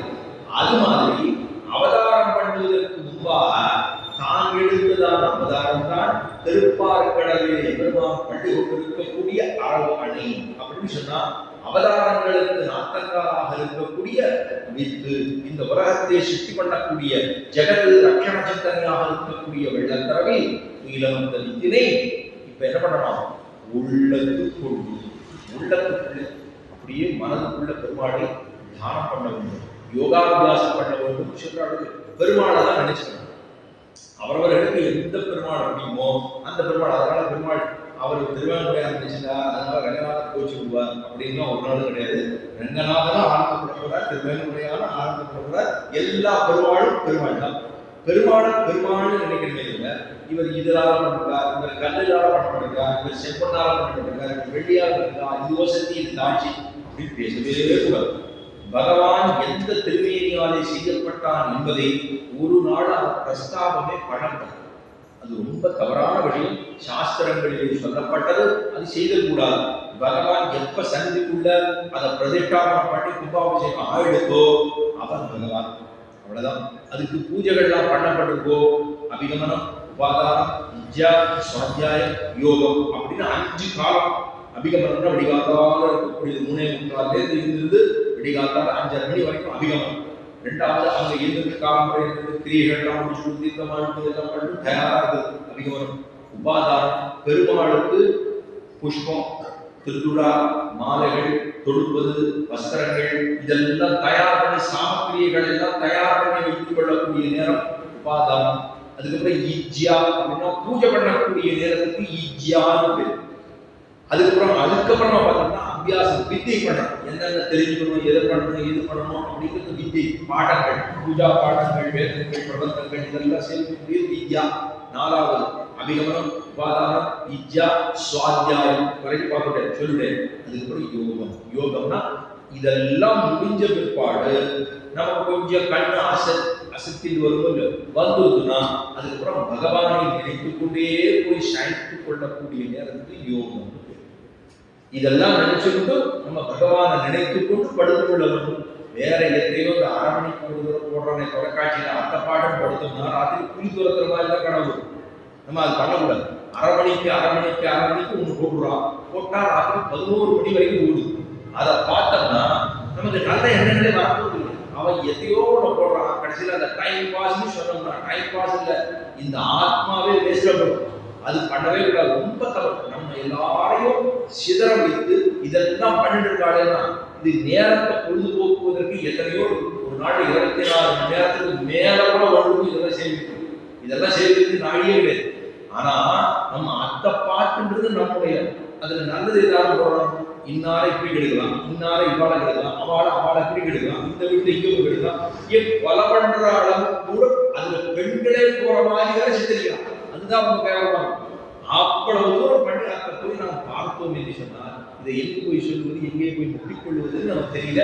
அத்தனை ஒரு துக்கமான விஷயத்தா அது வாழும். ஆனா உள்ளத்திலே நம்ம சிந்தனை உயர்ந்த சிந்தனையாக இருக்க வேண்டும். அதைத்தான் சொல்றா, உள்ளத்து கொண்டு அதுல மனதிலே தியானம் பண்ணி எம்பெருமானை அப்படியே நினைத்து அவருடைய கல்யாண குணங்களை ஸ்ரீரங்கத்திலே பெருமாளை நினைச்சிருக்கோம் அப்படின்னு சொல்லிட்டுனா எப்படி சொல்லியிருக்கான். அதுல பார்த்தோம்னா பாத சுத்த மனுபூயகரி விஷயானம் மத்தியே கபீர்தாந்தராத்மா அதட்டதாந்த விஷயாந்தராணம் யோனிஷிகாவை மனவே முனிபாகரந்தம் ஆபாத சூட மனுபூய ஹரின். இந்த ஹரின்னு சொன்னா பகவானுக்கு ஹரின்னு பேர். ஸ்ரீரங்கத்திலே சொன்னேன், ஸ்ரீரங்கத்துல 2 தூண்கள் இருக்கு. அந்த தூண்களுக்கு திருமண தூண்கள் பேர். ஸ்ரீரங்கத்துல உள்ள போனோம்னா நேற்று முந்தா நாள் திருடந்தாள் அத்தியன உற்சவம் ஆரம்பிச்சிருக்கு. திருவாயூர் திருநாள் அத்தியன உற்சவம் 4000 பாசுரத்தையும் பெருமாள் கேட்கிறார். எந்த இடத்துல நடக்குது? 4000 பாசுரத்தையும் ஆழ்வார்கள் பாசுரம் பாடின பாசுரங்களை பெருமாள் நம்பெருமாள் உற்சவம் ஊர்த்தி ஒரு மண்டபத்துல 10 நாள் உற்சவம் அர்ஜுன மண்டபம் இருக்கு. ஸ்ரீரங்கத்துல பெருமாள் மூலஸ்தானம் முடிச்சுட்டு கீழே இறங்கினா கீழப்படின்னு இருக்கு. இந்த கீழப்படிக்கு பக்கத்துல இருக்கக்கூடிய மண்டபத்துக்கு அர்ஜுன மண்டபம் அப்படின்னு பேரு. அந்த மண்டபத்துல 10 நாள் 3வது நாள் தொடக்கமாக இன்றிலிருந்து இன்னும் ஒரு 7 நாள் வரைக்கும் அர்ஜுன மண்டபத்துல பெருமாள் நம்பெருமாள் எழுப்பார். எம்பெருமானா உற்சவமூர்த்தி ரங்கநாதர். அந்த ரங்கநாதருக்கு முன்னாடி அரையர் சுவாமிகள் பாசுரம் பாடுவார், விண்ணப்பம் பண்ணுவார்கள். தலையில புல்லா போட்டு பெருமாள் பாசுரம் சொல்லுவார். 4000 பாசுரம் செய்கிறார். 4000 பாசுரம் நின்றுட்டே செய்கிறார். தாளத்தோடு செய்கிறார்கள். அத்தியன உற்சவம்னு பேர். திருவங்கை ஆழ்வார் தான் இந்த உற்சவங்களை ஆரம்பிச்சது முதல்ல. அதுக்கப்புறம் நாதமுனிகள் ஆரம்பிச்சார். ராமானுஜருக்கு முன்பாக இருந்த நாதமுனிகளுக்கு ஒரு முதல்ல அவர் தான் ஆரம்பிச்சார். 1200 ஆண்டுகளுக்கு முன்பாக அவர் ஆரம்பிச்சார். அது ராத்திரி பொழுதாக திருவாய்மொழி 1000 பாசுரங்களை ஆயிரங்கால் மண்டபத்தில் பெருமாள் எழுதி அங்கே கேட்கிறார். அப்ப 4000 பாசுரத்தையும் இந்த 20 நாள் 21 நாள்ல பெருமாள் அரையர் சுவாமிகள் அவர்களுக்கு விண்ணப்பம் செய்வார்கள் பேர். அவர்கள் பெருமாளுக்கு முன்னாடி அந்த பெருமாள் இருப்பார் அந்த மண்டபத்துல. அங்கிருந்து தாளம் இசைத்து பாசுரங்களா பாடுவோம். அதெல்லாம் கேட்பதற்கே ஒரு பெரிய பிரார்த்தம் இருக்க வேண்டும். ஆக அத்தனை தூரம் உள்ளத்திலே நாம் எம்பெருமானை கொள்ள வேண்டும். அங்க இருக்கக்கூடிய பெருமாளுக்கு ஹரின்னு உள்ள வந்தோம்னா காயத்ரி மண்டபம். அந்த காயத்ரி மண்டபத்தை தாண்டினோம்னா அப்படி குருகரா போகும். குருகரா போன உடனே இந்த பக்கம் பார்த்தோம்னா ஒரு முழுக்கட்டையோ ஒரு தூண்டு, இந்த பக்கமும் ஒரு முழுக்கட்டையோ ஒரு தூண்டு. அதுல பாதி தான் வெளியேறியும், மிச்சம் எல்லாம் ஒன்று செலுத்தோட போயிருக்கும். அந்த இடத்துக்கு ஒரு தூணை ஹ என்று கொண்டோம்னா மற்றொரு தூணை ரீன்னு கொண்டோம்னா ஹரின்னு சொல்ற மாதிரி அந்த ஹரிதான் உள்ளுக்குள்ளே சயனித்துக் கொண்டு உள்ளார். அவனை தான் ஹரின்னு சொல்றோம். பாதம் தொடக்கமா பாத சூடம்னா பெருமானுடைய திரும்பி பாத சூடம் அனுபூய ஹரி. அனுபூயம் பெருமானுடைய திரும்பியை முழுக்க சேர்க்கிறது.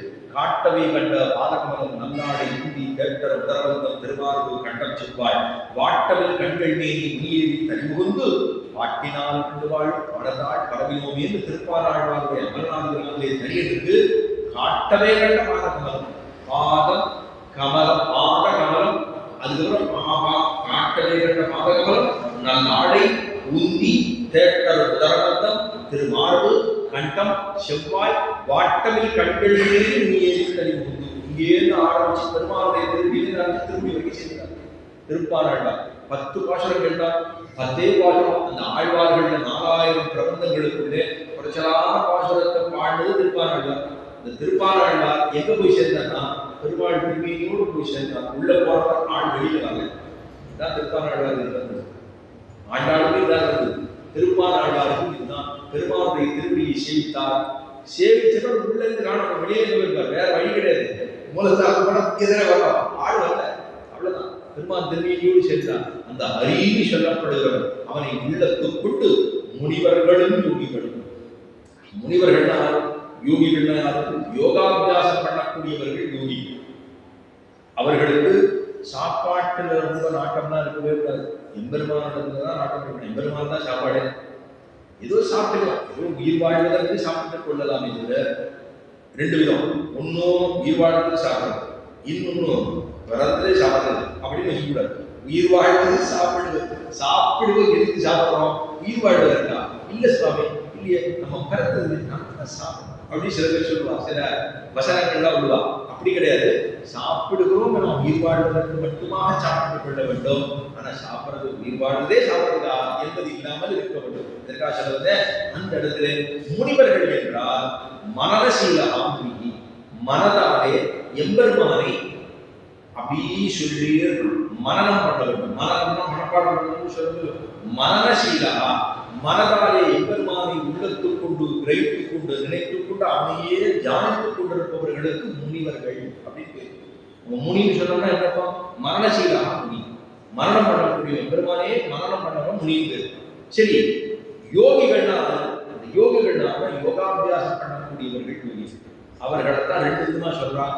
ஒருத்தரை குணநட்டர்கள் என்று சொல்லுகிறார்கள், மற்றொருத்தரை கைக்கட்டிய நட்டர்கள் என்று சொல்லுகிறார்கள். இப்போ பெருமாளுக்கு பாசுரங்கள் பாடி பெருமாளை உபப்பிப்பதுங்கிறது ஒரு வர்க்கம். மற்றொன்று பெருமாளுக்கு தன்னுடைய சரீரத்தாலே கைங்கரித்த பண்ணி அவனுக்கு உபப்பிப்பது ஒன்று. 2 விதம் இருப்பது.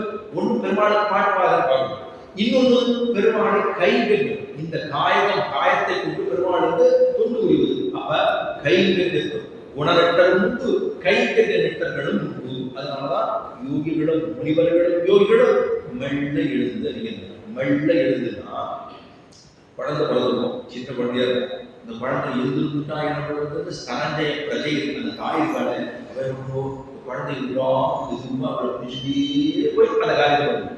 ஒவ்வொரு தாயும் பண்றாளா இல்லையா? அது மாதிரி வெள்ள எழுந்துக்க வேண்டும். தனத காலம்புரை எழுந்திருக்கும் போது நித்தப்படி காலம்புரை எழுந்திருக்கும். எழுந்ததோட தனதான் இப்படிலாம் எழுந்தெல்லாம் பண்ணணும். மெதுவாக என்ன பெருமாள் வீட்டுல சேர்ந்துருக்கா அவரை போய் எழுந்த சில பேர் எதிர்க்கும் போது முடிப்பான். அது அந்த மாதிரிலாம் பண்ணக்கூடாது. நிதானமாக எழுந்திருந்து ஹரி ஹரி ஹரி ஹரி ஹரி ஹரி ஹரி 7 தடவை அந்த ஹரிநாம சங்கீர்த்தனத்தை சொல்லி அந்த ஸ்ரீரங்கத்தை நோக்கி 2 அடி எடுத்து வைக்கணும். உஷதேய சங்கரே வித்யாத்மாதினே தமகம் தமகம் சிரசாரந்தே ராஜானம் குலசேகரன்னு சொல்லி அதாவது ஸ்ரீரங்கத்தை நோக்கி நடக்கணும். நித்தியப்படியே என்ன பண்ணணுமா 3 காரியத்தை பண்ணணுங்கிறான். முதல்ல திருவேங்கட யாத்திரை இன்னைக்கு போறதுக்கு எனக்கு பிராப்தமாகும்னு தினமே நினைச்சுக்கணும். 2வது சொல்றா அக்ரூரர் கண்ணனை பார்க்க சென்ற பொழுது எப்படி அவர் பாரித்து நினைத்துக் கொண்டாரோ அந்த தியானத்தை நினைத்துக் கொள்ள வேண்டும் சொல்றார். 3வது நாம் இந்த உடலை விட்டு நீத்து அர்ச்சிராதி மார்க்கத்தில் எப்படி சென்று பெருமாளை போய் சேவிப்போங்கிற நினைவு வர வேண்டுமா, இதெல்லாம் உள்ளத்துக் கொள்ள வேண்டும். நிச்சயமே திருவேங்கட யாத்திரை போகணும்னு நினைச்சுக்கணும். நிச்சயமே ஸ்ரீரங்கம் போக வேண்டும் என்று நினைத்துக் கொள்ள வேண்டும். நிச்சயமே அர்ச்சிராதி மார்க்கத்தில் இங்கிருந்து புறப்பட்டு போறதை நினைக்கணும்னு சொல்றான். எல்லாரும் ஒரு நாள் புறப்படணுங்கிறது நிச்சயம். அது ஒரு சந்தேகமே கிடையாது. ஒரு நாள் புறப்பட்டா நினைச்சு பார்க்கறது நிச்சயப்படி நம்ம என்ன குழம்பு வைக்கணும், என்ன சாப்பாடு சாப்பிடணும், என்ன பொரியல் பண்ணணும், என்ன கூட்டு பண்ணணும்னு காலப்படி எல்லாருக்கும் மெனுவெல்லாம் பண்ணி அதெல்லாம் தயார் பண்ணி வச்சுக்கணும் இல்லையா? அதுக்கெல்லாம் முதல் நாளே சொல்லிக்கிறோமா ஒரு விசாரம் வந்ததுன்னா எல்லாம் பண்ணணும். அதெல்லாம் பாதிப்பது போல எம்பெருமானை போய் சேவிப்பதையும் ஒரு பாதிப்பாக கொள்ள வேண்டும் அப்படின்னு சொல்றார். உள்ளத்துக் கொண்டு தியானித்துக் கொண்டு நாமும் இருக்க வேண்டும். அப்போ மெல்ல எழுது ஒரு கர்ப்பிணியானவள் தான் குழந்தைக்கு ஏதுவாகாமல் எப்படி மெதுவாக நடக்கிறாளோ அது மாதிரி மெல்ல எழுது ஹரி என்ன கேட்கணும், ஹரின்னு சத்தம். இதெல்லாம் உனக்கு கேட்கலையா? அப்படின்னு ஹரினா 5 லட்சம் பெண்களும் சேர்த்து ஹரிங்கிற சத்தத்தை தான் சொல்றாளோ. அதோட சத்தம் தான் பேரளவம், ரொம்ப பெரிய சத்தமா இருக்கா. அந்த இடத்துல கோகுலத்தில் திருவாய்ப்பாடி என்ன சத்தம் கேட்கறது? ஹரிங்கிற சத்தம் தான் கேட்கலாம். அந்த சத்தமானது மற்ற சத்தங்களை காட்டிலும் உயர்ந்ததாக சுபாவமே ஹரிங்கிற சத்தமானது ஹரி ஹரதி பாபானி. ஹரி ஹரதி தான். ஹரிங்கிற சத்தத்தை சொன்னோம் என்னால் அது பாவத்தை போக்கும். யாரு கெட்டவனா இருந்தா கூட அவனுடைய பாவத்தையும் போக்கும். எதை போல கெட்டவனா இருந்தா கூட ஹரி சொன்ன பாவத்தை போயிடுமா அப்படின்னு கேட்கணும். எப்படி அக்னியை போய் யாரு தொட்டாலும் சொல்லணும், நல்லவன் தொட்டாலும் சொல்லணும், தீவன் தொட்டாலும் சொல்லணும். அதே போல ஹரிங்கிற சத்தத்தை சொன்னா நல்லவன் சொன்னாலும் அவனுக்கு பாவத்தை போகும், கெட்டவன் சொன்னாலும் அவனுடைய பாவம். எப்படி அக்னிக்கு சுபாவம் யாரு தொட்டாலும் சொல்லுமோ அதே போல ஹரிங்கிற திருநாமமானது யாரு சொன்னாலும் அவர்களுக்கு நல்லதையே கொடுக்கும் அப்படின்னு சொல்றா.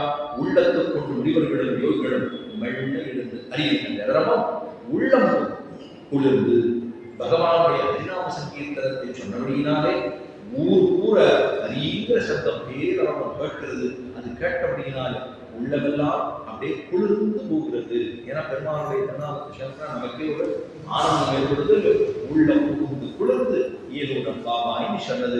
இந்த 6வது பாசுரம் பகவத் அனுபவத்திலே புதிதாக இருக்கக்கூடிய ஒரு பெண்பிள்ளையை எழுப்பின பாசுரம் தான் இன்றைய பாசுரம். மேலே ஸ்ரீரங்கம் ரங்க மகாத்மத்தை பற்றி பார்ப்போம். அதுக்கு எப்படி பூஜை பண்ணணுங்கிறத சொல்லிட்டு இருக்காருங்கிறதுல எத்தனாவது அத்தியாயம்னா 6வது அத்தியாயம். தசாத்தியாயின்னு சொல்லப்படுகிற ஸ்ரீரங்க மகாத்மத்திலே 6வது அத்தியாயத்திலே சொல்றார் ரங்கநாதனை ஆராதிப்பதற்காக ஏற்பட்ட சாஸ்திர மந்திரம் என்ன. முதலியவைகளும் ரங்கநாதன் சத்தியலோகத்தில் பிரம்மாவின் ஆராதனத்தில் இருக்கும் சொல்லப்படுகின்றன.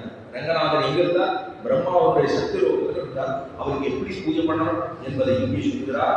பிரம்மா கேட்கிறார். பிரம்மா சொல்றார், சுவாமி உண்மை பூஜிப்பதற்கு மந்திரம் யாது? இது கேட்கிறார் பெருமாள்கிட்ட. பிரம்மா கேட்கிறார், உண்மை பூஜிப்பதற்கு மந்திரம் யாது? கல்பம் என்ன? எந்த கல்பத்தை சொல்லணும்? பூஜிப்போருக்கு என்ன பலன்? பூஜை பண்றவாளுக்கு என்ன பலன் என்று இவற்றை சொல்கிறார். பெருமாள்கிட்ட கேட்கிறார் பிரம்மா. அதுக்கு சொல்ற பகவான் சொல்றார், சாத்வதம் பௌஷ்கரம் என்று 2 பாஞ்சராத்திர சம்ஹிதைகள் உண்டு. சாம்பதம் அதாவது சாத்வதம், பௌஷ்கரம் 2 பாஞ்சராத்திர சம்ஹிதைகள். பாஞ்சராத்திரங்கிறது ஒரு ஆகமம் இல்லையா? அந்த ஆகமத்திலே 2 சொல்லப்பட்டுள்ளது. ஒன்று சாத்வதம், பௌஷ்கரம் என்று. நீர் தீட்சை செய்து கொண்டு எல்லாருக்கும் தீட்சை எடுக்கணும். தீட்சை செய்து கொண்டு தீட்சிதர்களான ஐவரோடு கூட அந்த சமிகிதைகளில் சொல்லியபடி துவாதசாட்சர வித்தையினாலும் அட்டாங்க விதானத்தினாலும் என்னை தினந்தோறும் பூஜிப்பீராக. தீட்சை வாங்கிட்டு ஒரு ஆச்சாரியத்துல தீட்சை வாங்கிட்டு நீ என்ன பண்ணணும்? துவாதசநாம சங்கீர்த்தனம் பண்ண வேண்டும். துவாதசநாமம்னா ஓம் நமோ பகவதே வாசுதேவாய அப்படிங்கிறது. ஓம் உன் நமோ பகவதோ வாசுதேவாய. அச்சா, ஓம் நமோ பகவதே வாசுதேவாய அப்படிங்கிற 12 அக்ஷரங்களுக்கு அந்த துவாதசாட்சரம். துவாதசம் அப்படின்னா 12 இருக்கும். துவாதசாட்சரத்தை கொண்டு என்னை பூஜிக்க வேண்டும். மேலே சொல்றார், அட்டாங்க விதானத்தினாலும் திருவள்ளுவத்தை சொல்லிக்கணும், அதையும் சொல்லிக்கொண்டு என்னை தினந்தோறும் பூஜிப்பீரா. அநேகம் பிரம்மாக்கள் இப்ப இருக்கிறது ஒரு பிரம்மா இருக்காங்க, ஒரு பிரம்மா தான் கிடையாது, பல பிரம்மாக்கள் உண்டு. பல பிரம்மா அதுதான் சொல்றார். அநேக பிரம்மாக்கள், மனுக்கள், இந்திரர்கள், சித்திர சிகட்டிகள் முதலான பூர்வ கர்மத்தால் அனுபவத்தையும் பெற்றும் போகங்களை அனுபவித்தும் பல இடர்களால் கர்மசேகத்தையும் அடைகிறார். எல்லாருக்கும் இந்த கட்டங்கள் பிரம்மாவாதான் உண்டு, அவருக்கு கட்டம் உண்டு, மனுக்களுக்கு உண்டு. இவர்கள் எல்லாம் பல கர்மங்களினாலே இதையெல்லாம் அடைகிறார்கள். இப்படி பண்ணினாலும் கூட அவர்களுக்கு ஆகையால் பிரம்மதேவரே நிர்விக்னமான பிரஜைகளை சிருஷ்டித்துக் கொண்டு உமக்கு கொடுத்த காரியம் என்ன? இந்த பிரஜைகள், இந்த லோகத்துல மக்களை எல்லாம் சிருஷ்டி பண்ணிட்டு திடீய பரார்த்தத்தின் முடிவு. திடீய பரார்த்தம்னா இப்ப நம்ம இருக்கிறது 2வது பரார்த்தம். பிரம்மாவுக்கு 2 ஒரு கோடு முன்னாடி 50 வருஷத்துக்கு முன்னாடி இருக்கிறது. நம்ம ஒவ்வொருத்தர சங்கல்பம் பண்ணுவோம். சங்கல்பம் பண்ணி வைக்கிறதே உங்களுக்கு அதாவது ஸ்ரீ கோவிந்த கோவிந்த கோவிந்த அஸ்யஸ்ரீ பகவதா மகாபுருஷஸ்ய ஸ்ரீ ஸ்வேதவராக கல்பே கல்பத்துக்கு ஸ்வேதவராக கல்பம் ஸ்வேதவராக கல்பே வைவஸ்வத மன்வந்தரத்துக்கு வைவஸ்வத மன்வந்தரம் வைவஸ்வத மன்வந்தரே 28 தமே கலியுगे प्रथमे पार्श्वे जम्बूद्वीपे भारतवर्षे भरतखण्डे मेरोः दक्षिणे पार्श्वे दण्डकारण्ये एव प्रशेषेण प्रसिद्धायाम् अस्यां द्वितीय परार्थे சொல்லுவோம். சங்கல்பம் பண்றபோது द्वितीय பரார்த்தம், பரார்த்தம் அப்படின்னு சொன்னா 100. அதுவே பரார்த்தம்னா முதல்ல இருக்கக்கூடிய 50 வருஷம், 2வது இருக்கக்கூடிய 50 வருஷம். இப்ப முதல்ல இருக்கக்கூடிய 50 வருஷம் பிரம்மாவுக்கு முடிவுச்சு. இப்ப 2வது இருக்கக்கூடிய 50 வருஷத்துல இருக்கா. அதனாலதான் திதியம். திதியம்னா 2வது பரார்த்தமாக இருக்கக்கூடிய 50 இருக்கும். அதைத்தான் இங்க சொல்றா திதிய பரார்த்தே. அதனுடைய முடிவில் அப்படின்னா பிரம்மாவுக்கு இப்ப என்ன வயசாகுதுன்னா கிட்டத்தட்ட 50 மேல 50 இருக்கா, 60 70 எதுவும் இருக்கலாம். அதனால திதிய பரார்த்தே என்னிடம் சேருவதற்கு முன்பாக அநேகம் பிரம்மாக்களால் ஆராய்க்கப்பட்ட இந்த ரக விமானத்தை அநேக பிரம்மாக்கள் பெருமாள் ஆராய்ச்சிருக்கிறார். துவாதசாட்சர விட்டராயிருந்து தினந்தோறும் அர்ச்சிக்குவார், என்று தினந்தோறும் பூஜிக்குவார். அப்படி நீ பண்ணுவதனாலே நம்மையே வந்து சேருகிறார்கள். இந்த பாஞ்சராத்திர மகாசாஸ்திரத்தையும் தூஷிப்பவர்களுக்கு, இந்த பாஞ்சராத்திரத்தை அவன் தூஷித்தால் அவர்களுக்கு நாட்கள் அவ்வளவு கோளாறுகள் ஏற்படலாம். அடுத்த ஜென்மாவுல உண்மையாக கூட கற்கலாம். நாஸ்திகனாக இருப்பது கூடாது அப்படிங்கிறது. ஜகம் முழுவதும் என்ன சொல்றா? ஸ்ரீரங்கம் ஸ்ரீரங்கம் என்று உச்சரிக்குமாகி ஜகத்து முழுக்க ஸ்ரீரங்கம் ஸ்ரீரங்கம் ஸ்ரீரங்கம். கீழே ஒரு நாள் சொன்னேன், நம்மளுக்கு தும்மல் வந்ததுன்னா ரங்கரங்கன்னு சொல்லணும், கொட்டாய் வந்ததுன்னா ரங்கரங்கன்னு சொல்லணும். கொட்டாவிலே கெட்டாவி. ஏன்னா நமக்கு சாப்பாடு நிறைய படுத்துனா பிளட் சர்க்குலேஷன் பிரெயின் கொஞ்சம் குறைஞ்சு படுத்து. சாப்பாடு நிறைய சாப்பிட்டோம்னு சாப்பிட்டோம்னா என்ன ஆகும்னா ரத்த ஓட்டம் மூளைக்கு போக முடியும். அது என்ன ஆகும்? கொஞ்சம் குறைஞ்சுனா என்ன ஆகும்? ஆக்சிஜன் கொஞ்சம் குறைஞ்சு போடும். மூளையில ஆக்சிஜன் நம்ம பிராணவாயு சொல்லும்போது அந்த பிராணவாயு கொஞ்சம் அதோட சப்ளை குறைஞ்சு போடுதுன்னா பிராணவாயு குறைஞ்சதுன்னா ஆட்டோமேட்டிக்கா அதுக்கு கார்பன் டை ஆக்சைடு கூட போடும். அப்ப அது போடுறதுல என்ன ஆகும்? கொட்டாவி. அது கொட்டாவி கெட்ட ஆவி. இந்த கெட்ட ஆவியை தான் கொட்டாவின்னு சொல்லி மாத்திடும். அப்ப இங்க என்ன ஆகுது? ஜகத்து முழுவதும் நாம் ரங்கம் ரங்கம் என்று சொல்லுவாராகில் சொர்க்க நரகங்களாக 2 லோகங்களும் அழிந்தே போய்விடும். அத்தனை பெருமை படைத்தது இது ரங்கம் ரங்கம் அப்படின்னு சொல்றது. இந்த ரங்கனால் பெருமாள் ஏதாவது ஒரு கும்பல் இருந்தா ரங்கரங்க அப்படின்னு சொல்றோம். கொட்டாவி தான் ரங்கரங்க அப்படின்னு சொல்றோம்.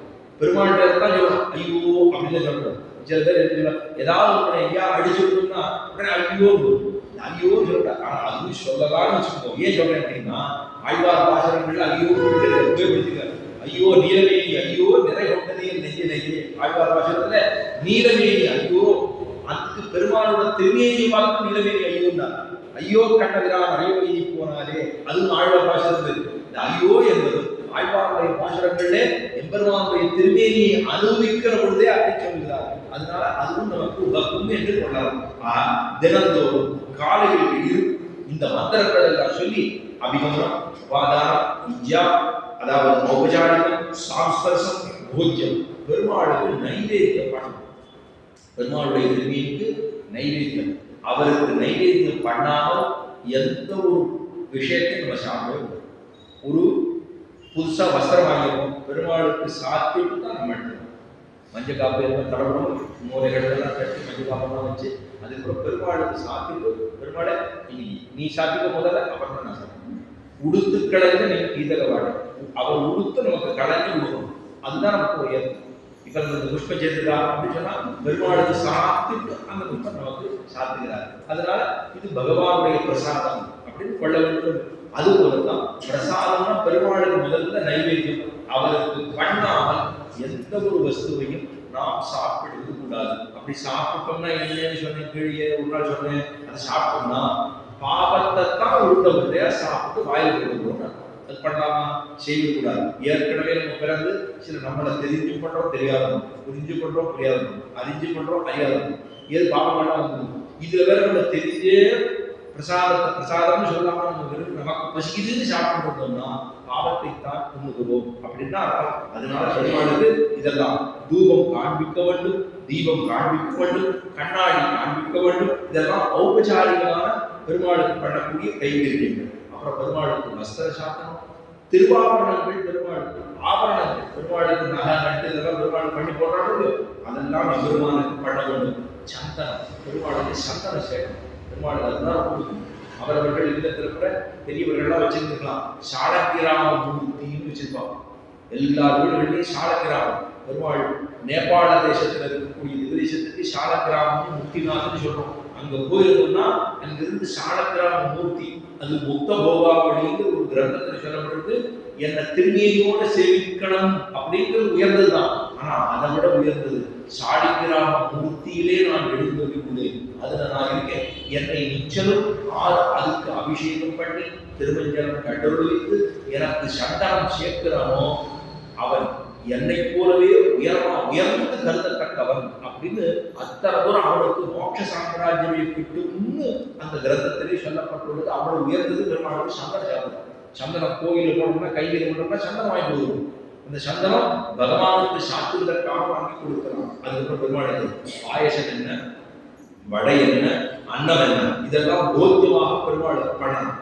அப்ப கேட்கிறார், சிவன் கேட்கிறார் பெருமாள், நாரதன் கேட்கிறார், நாரதனே ரங்கநாதன் எல்லா தேவர்களின் முன்னிலையில் பிரம்மாவிடம் இவ்வாறு சொல்லி அந்த விமானத்தை மௌனமாய் சயனித்திருந்தார். இதெல்லாம் சொல்லி பெருமாள் சயனித்திருந்தார். அப்பதான் பிரம்மா விமானத்தை எடுத்துக்கொண்டு சத்தியலோகத்திற்கு எல்லைப்புறத்தில் விரஜா நதிக்கரையில் விஸ்வகர்மாவுடன் சாத்திர முறைப்படி பிரதிஷ்டை செய்தார். அந்த பெருமாள் ரங்க விமானத்தை எடுத்து போய் பிரஜாதீர்த்தத்துக்கு பக்கத்தில் இருக்கக்கூடிய அந்த இடத்துல விஸ்வகர்மா, அதனாலதான் விஸ்வகர்மான்னு நிறைய பேர் இந்த சிலா சிற்பங்கள்லாம் பண்றவாளுக்கு விஸ்வகர்மான்னு சொல்லுவா. இந்த தச்சர்கள் அதெல்லாம் பண்றவங்க, மரவேதர்கள், சிற்பக்கலைகள் இதெல்லாம் பண்றவாள விஸ்வகர்மான்னு சொல்லுவாங்க. அந்த அதனாலதான் அந்த பிரஜாதான் பிரதிஷ்டாபனம் பண்ணிருக்காரு. ஏன்னா பெருமாளுக்கு பிரஜாநதிக்கரையிலே விஸ்வகர்மாவுடன் சாஸ்திர முறைப்படி பிரதிஷ்டை செய்தார். அந்த பிரதிஷ்டை துலா மாசத்தில் கிருஷ்ணபக்ஷ அத்திரையில் சந்திரன் ரோகிணி நட்சத்திரத்தில் இருக்கும் போது பகவான் பிரம்மாவுக்கு பிரத்யட்சமானார். எப்ப பண்ணார்?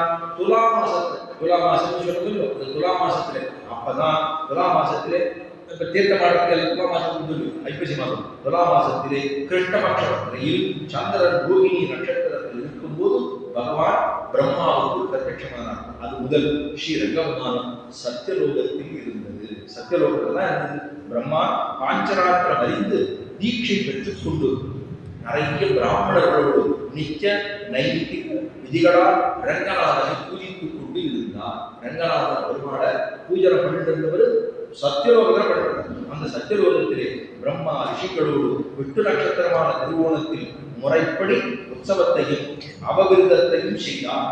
அந்த பெருமாளுக்கு திருவோணகிரி பெருமாளுக்குன்னு சொன்னா முக்கியமா திருவோணகிரி நட்சத்திரம் சொல்லுவா. இந்த திருவோணம் அப்படிங்கிறது பெருமாளுக்கு. திருப்பதியில் போனோம்னா திருவோண நட்சத்திரம் சொல்லுவா. இந்த திருவோணகிரி நட்சத்திரத்திலே உற்சவங்களை எல்லாம் பெருமாளுக்கு பண்ணிட்டு பிரம்மபோதிக்கு. அதுக்கப்புறம் தக்ஷ பிரஜாபதி சுவாயம்பூ மனு முதலானவர்களையும் தன்னுடைய மாசபுத்திரர்களையும் இன்னும் நமக்கு பிரியமானவர்களையும் கூட ரங்கநாதனை பூஜிக்க செய்தார். அங்கே மனு தக்ஷ பிரஜாபதி மனு தன்னுடைய பிள்ளைகள் மானசபுத்திரர்கள் 4 பேர் பிரம்மாவுக்கு. அந்த பிள்ளைகள் எல்லாமும் ரங்கநாதனிடத்திலே பூஜை பண்ண செய்தார். இதெல்லாம் பண்ணா அதுக்கப்புறம் சூரியனுக்கு காமிக்கிறார். பெருமாள் ரங்கநாதன் இருக்கார் அப்படின்னு ரங்க விமானத்தை காண்பித்தார். ரங்கநாதன் சூரியனுக்கு பாஞ்சராத்திரத்தை உபதேசம் பண்ணினார். ரங்கநாதன் தான் சூரியனுக்கு பாஞ்சராத்திர ஆகம விதியையே அவர் உபதேசம் பண்ணினார். சூரியன் சத்தியலோகத்தில் ரங்கநாதை நித்திய நைத்திக விதிகளாலே ஆராதித்துக் கொண்டிருந்தார். சூரியனுக்கு பெருமாளா ஆராதனை பண்ணிருக்கார். சூரிய புஷ்கரனுக்கு சேரக பெருமாள்னா சூரிய புஷ்கரனை கருடன் சந்திக்கு முன்னாடி அது முதல்ல ரங்கவிலாஸ் கட்டம் ரங்கவிலாஸ் கட்டம் தாண்டின உடனே சக்கரத்தாழ்வார் அப்பாவஞ்சர் செஞ்சிருக்கோம். அதுக்கு உள்ள போன உடனே வலது கை பக்கத்துல திருப்பச்சி நம்பிகள் வரராஜபெருமாள் செஞ்சிருக்கோம். இந்த பக்கம் பார்த்தோம்னா நம்மாழ்வாருடைய செஞ்சிருக்கோம். நடுவுல கருடனுடைய செஞ்சிருக்கோம். அந்த இடத்துல சூரிய புஷ்கரணி. அதனாலதான் சூரியனும் ரங்கநாதனை பூஜித்துக் கொண்டு இருந்தார். இதெல்லாம் நடந்தது. அதுக்கப்புறம் மனுவும் ரங்கநாதனை பூஜை பண்ணினார். மனு புத்திரரான இக்ஷ்வாகுக்கு வைஷ்ணவ தர்மங்களை உபதேசித்தார். மனுதான் தன்னோட பிள்ளை இக்ஷ்வா, அந்த இக்ஷ்வாகுக்கு உபதேசம் பண்ணினார். வைஷ்ணவ தர்மங்களை எல்லாம் உபதேசம் பண்ணினார். இக்ஷ்வாகு தபஸ்ஸித்து ஸ்ரீ ரகமானத்தை பிரம்மாவிடமிருந்து லபித்து சாஸ்திரப்படி அயோத்தியில் பிரதிஷ்டை செய்தார். இக்ஷ்வாகு தான் என்ன பண்ணா, அந்த என்னென்ன பூஜை முறைகள்லாம் இருக்கோ அதெல்லாம் தான் கற்றுக்கொண்டு நேர கொண்டு வந்து தான் பிரதிஷ்டை பண்ணி அயோத்தியாவில் பிரதிஷ்டை பண்ணினான். இங்க இருந்து இக்ஷ்வாகுலத்துல சூரியனுடைய இக்ஷ்வாகுனா கீழே வந்து பிரதிஷ்டை பண்ணாரா அயோத்தியாவில். இப்படி பரம்பரையாக கிடைத்த ஸ்ரீ ரங்கநாதத்தை ஸ்ரீ ராமபிரான் மகாத்மாவான விபீஷணனுக்கு கொடுத்தார். இங்க அயோத்தியாவில் இத்தனை வருஷமா பூஜை பண்ண பெருமாள் தான் இப்ப ரங்கநாதாச்சாரியர். யாரு? பிரம்மா பண்ணி, சூரிய சந்திரர்கள் பண்ணி, இக்ஷ்வாகு பண்ணி, மனு பண்ணி, மனுடைய இக்ஷ்வாகு பண்ணி, இக்ஷ்வாகு வம்சத்தில் வந்தவர்கள் தான் இவர்கள். அப்ப அவர்கள் வரைக்கும் ராமபிரான சூரிய வம்சம் சொல்லணும். அந்த சூரிய வம்சம் தானே இக்ஷ்வாகு தானே. அதனாலதான் ராம கிருஷ்ணன் சொல்லுவாங்க. கிருஷ்ணன் வந்து சந்திரவம்சம், ராமன் வந்து சூரிய வம்சம். அந்த சூரிய வம்சத்தில் இக்ஷ்வாகு தொடக்கமாக அத்தனை பேர் வந்துதான் இந்த பெருமாளை ஆராதனை பண்ணியுள்ளார்கள். அது முதலாக விபீஷணன் அந்த விமானத்தை கொண்டு வந்து காவேரியில் பிரதிஷ்டை பண்ணினார். சாயந்தரம் அயோத்தியாவிலிருந்து ஏழப்பட்டு வெளியே வந்துருக்காரு. வந்துட்டா சாயந்தரம் ஆயிடுது, சந்தியாவந்தனம் பண்ணணும். விபீஷணன் பார்த்தார். அவர் யாருன்னா விபீஷணன் ராவணனே யாருன்னா புலஸ்யன்ற ஒரு ரிஷியுடைய பிள்ளை. அவன் வந்து சுபாவத்துல வந்து ராட்சசன் சொல்லவே இல்லை. அவன் ஒரு ரிஷியினுடைய பிள்ளையாக ராவணன். ராவணன் வருகிற பொழுது அந்த அசோக வனத்துக்குள்ள உள்ள வந்தான்னா 4 வேதங்களை சேவிச்சுட்டே வருவானாம். அத்தனை தூரம் பெரும்படைத்தவன் ராவணன். ஆனா அவனுடைய குணத்தினாலே தாழ்ந்து போனவனே தவிர உயர்ந்தவன் தான். எல்லா விதத்திலையும் உயர்ந்தவன் தான். இந்த ஒரு விஷயத்துல தாழ்ந்து போனபடியினாலே மாண்டு போனான், அவ்வளவுதான். ஆனா புலஸ்யன்ற ஒரு ரிஷி, அந்த ரிஷியினுடைய பிள்ளையாக ராவணன் 4 வேதம் சேவிச்சுட்டு வருவான். திரும்பி சொல்றேன், 4 வேதத்தை சேவிச்சு அசோக வனத்துக்குள்ள அவன் உள்ள வரும்போது வேத பண்டிதர்களோடு வருவான். அத்தனை தூரம் பெரும்படைத்தவன் அவன். அந்த விபீஷணன் அங்கேருந்து வந்தவனே சந்தியாவந்தனம் பண்ணுறதுக்காக கீழே இறங்கலாம். விமானத்தை கீழே வச்சான். வச்சுட்டு சந்தியாவந்தனம் முடிச்சுட்டு 7 மணி நேரம் பெருமாள் சொல்லிட்டார், எனக்கு இந்த இடம் இங்கே வச்சு அப்படின்ட்டார். அங்கேயும் மாட்டிக்கிட்டார் பெருமாள். அங்கேயும் மாட்டிக்கிட்டார் சொல்லக்கூடாது. நம்ம எல்லாம் சம்சார மண்டலத்திலே மாட்டாமல் இருப்பதற்காகவே அவன் அங்கே எழுந்திருந்தான் அப்படின்னு கொள்ளணும். அது வரைக்கும் இந்த தினம் இருக்கட்டும். விபீஷணன் அந்த விமானத்தை கொண்டு வந்து காவேரி பதிட்டான். அது முதல் பகவான் காவேரி தீரத்திலே இருக்கிறார். காவேரி தீரத்துல அன்பிலிருந்து இருக்காரு. எப்போ திரேதாயுகத்திலிருந்து எம்பெருமான் ஸ்ரீரங்க விமானம் அங்கே எழுந்துள்ளப்படப்பட்டு இருக்கிறார் அப்படிங்கிறது ஸ்ரீரங்க மகாத்மியத்தில் சொல்லப்பட்ட விஷயம். இதுவரைக்கும் இருக்கட்டும். இப்ப நம்ம ஆழ்வார்களுடைய அனுபவம் முடிச்சுப்போம். ஆழ்வார்களிலே அடுத்ததா 5வது ஆழ்வார் என்ன? அவர் நம் ஆழ்வார். அவருக்கு அவர் ஆளுடைய அம்சம் விஸ்வக்ஷேனருடைய அம்சம். நம்மாழ்வார்னா அவர் வந்து அவர் கண்ணன பெருமான் பேர் இல்ல, நம்மாழ்வார் பேர். கண்ணனே வந்து அவதரித்தார் அப்படிங்கிற பெருமை படைத்தவர் நம்மாழ்வார். 4 வேதங்களுக்கு சமமாக 4 பிரபந்தங்களை கொடுத்தவர் நம்மாள். ரிக்வேதம், யஜுர்வேதம், சாமவேதம், அதர்வண வேதம். ரிக்வேதத்துக்கு சமமாக திருவிருத்தங்கிற பாசுரத்தை பிரபந்தத்தை கொடுத்தார். யஜுர்வேதத்துக்கு சமமாக திருவாசிரிங்கிற பிரபந்தத்தை கொடுத்தார். பெரிய திருவந்தாதி அதர்வண வேதத்துக்கு சமமாக கொடுத்தார். திருவாய்மொழி சாமவேத சாரமாக 1102 பாசுரங்கள். 1102 பாசுரம் ஒண்ணு இல்லை, 1102 பாசுரம்னா எவ்வளவு பெரிய பிரபந்தம். அது சாமவேதத்துக்கு சமமாக கொடுத்தார். 4 பிரபந்தங்களை கொடுத்தார். எங்கே அவதாரம் பண்ணினார்? ஆழ்வார் திருநகரிலே அவதாரம் பண்ணினார். ஆரம்பத்தில் சொன்னேன், மணவாளமாமிகள் அதே இடத்துல தான் அவதாரம் பண்ணியிருந்தார். அந்த இடத்துல அவதாரம் பண்ணவர் நம்ம இடம். அங்கதான் இவருக்கு இருந்தார். அந்த குழந்தை 1 வயசு வரைக்கும் எந்த பள்ளியிலே தெரியாது. அப்படியே ஒரு சதை பிண்டமாக கிடந்தது. அமுது உண்ணவில்லை, பிறந்தவுடன் அழவில்லை, அதுக்கப்புறம் பாலமும் உண்ணவில்லை, தாயிடவில்லை. இப்படி இருந்து குழந்தை அப்படியே பிண்டமாக கிடந்தான். ஒண்ணுமே பண்ணல. அதுக்கப்புறம் ரெட்ட திருப்பதியில் 2 உபதேசங்கள்.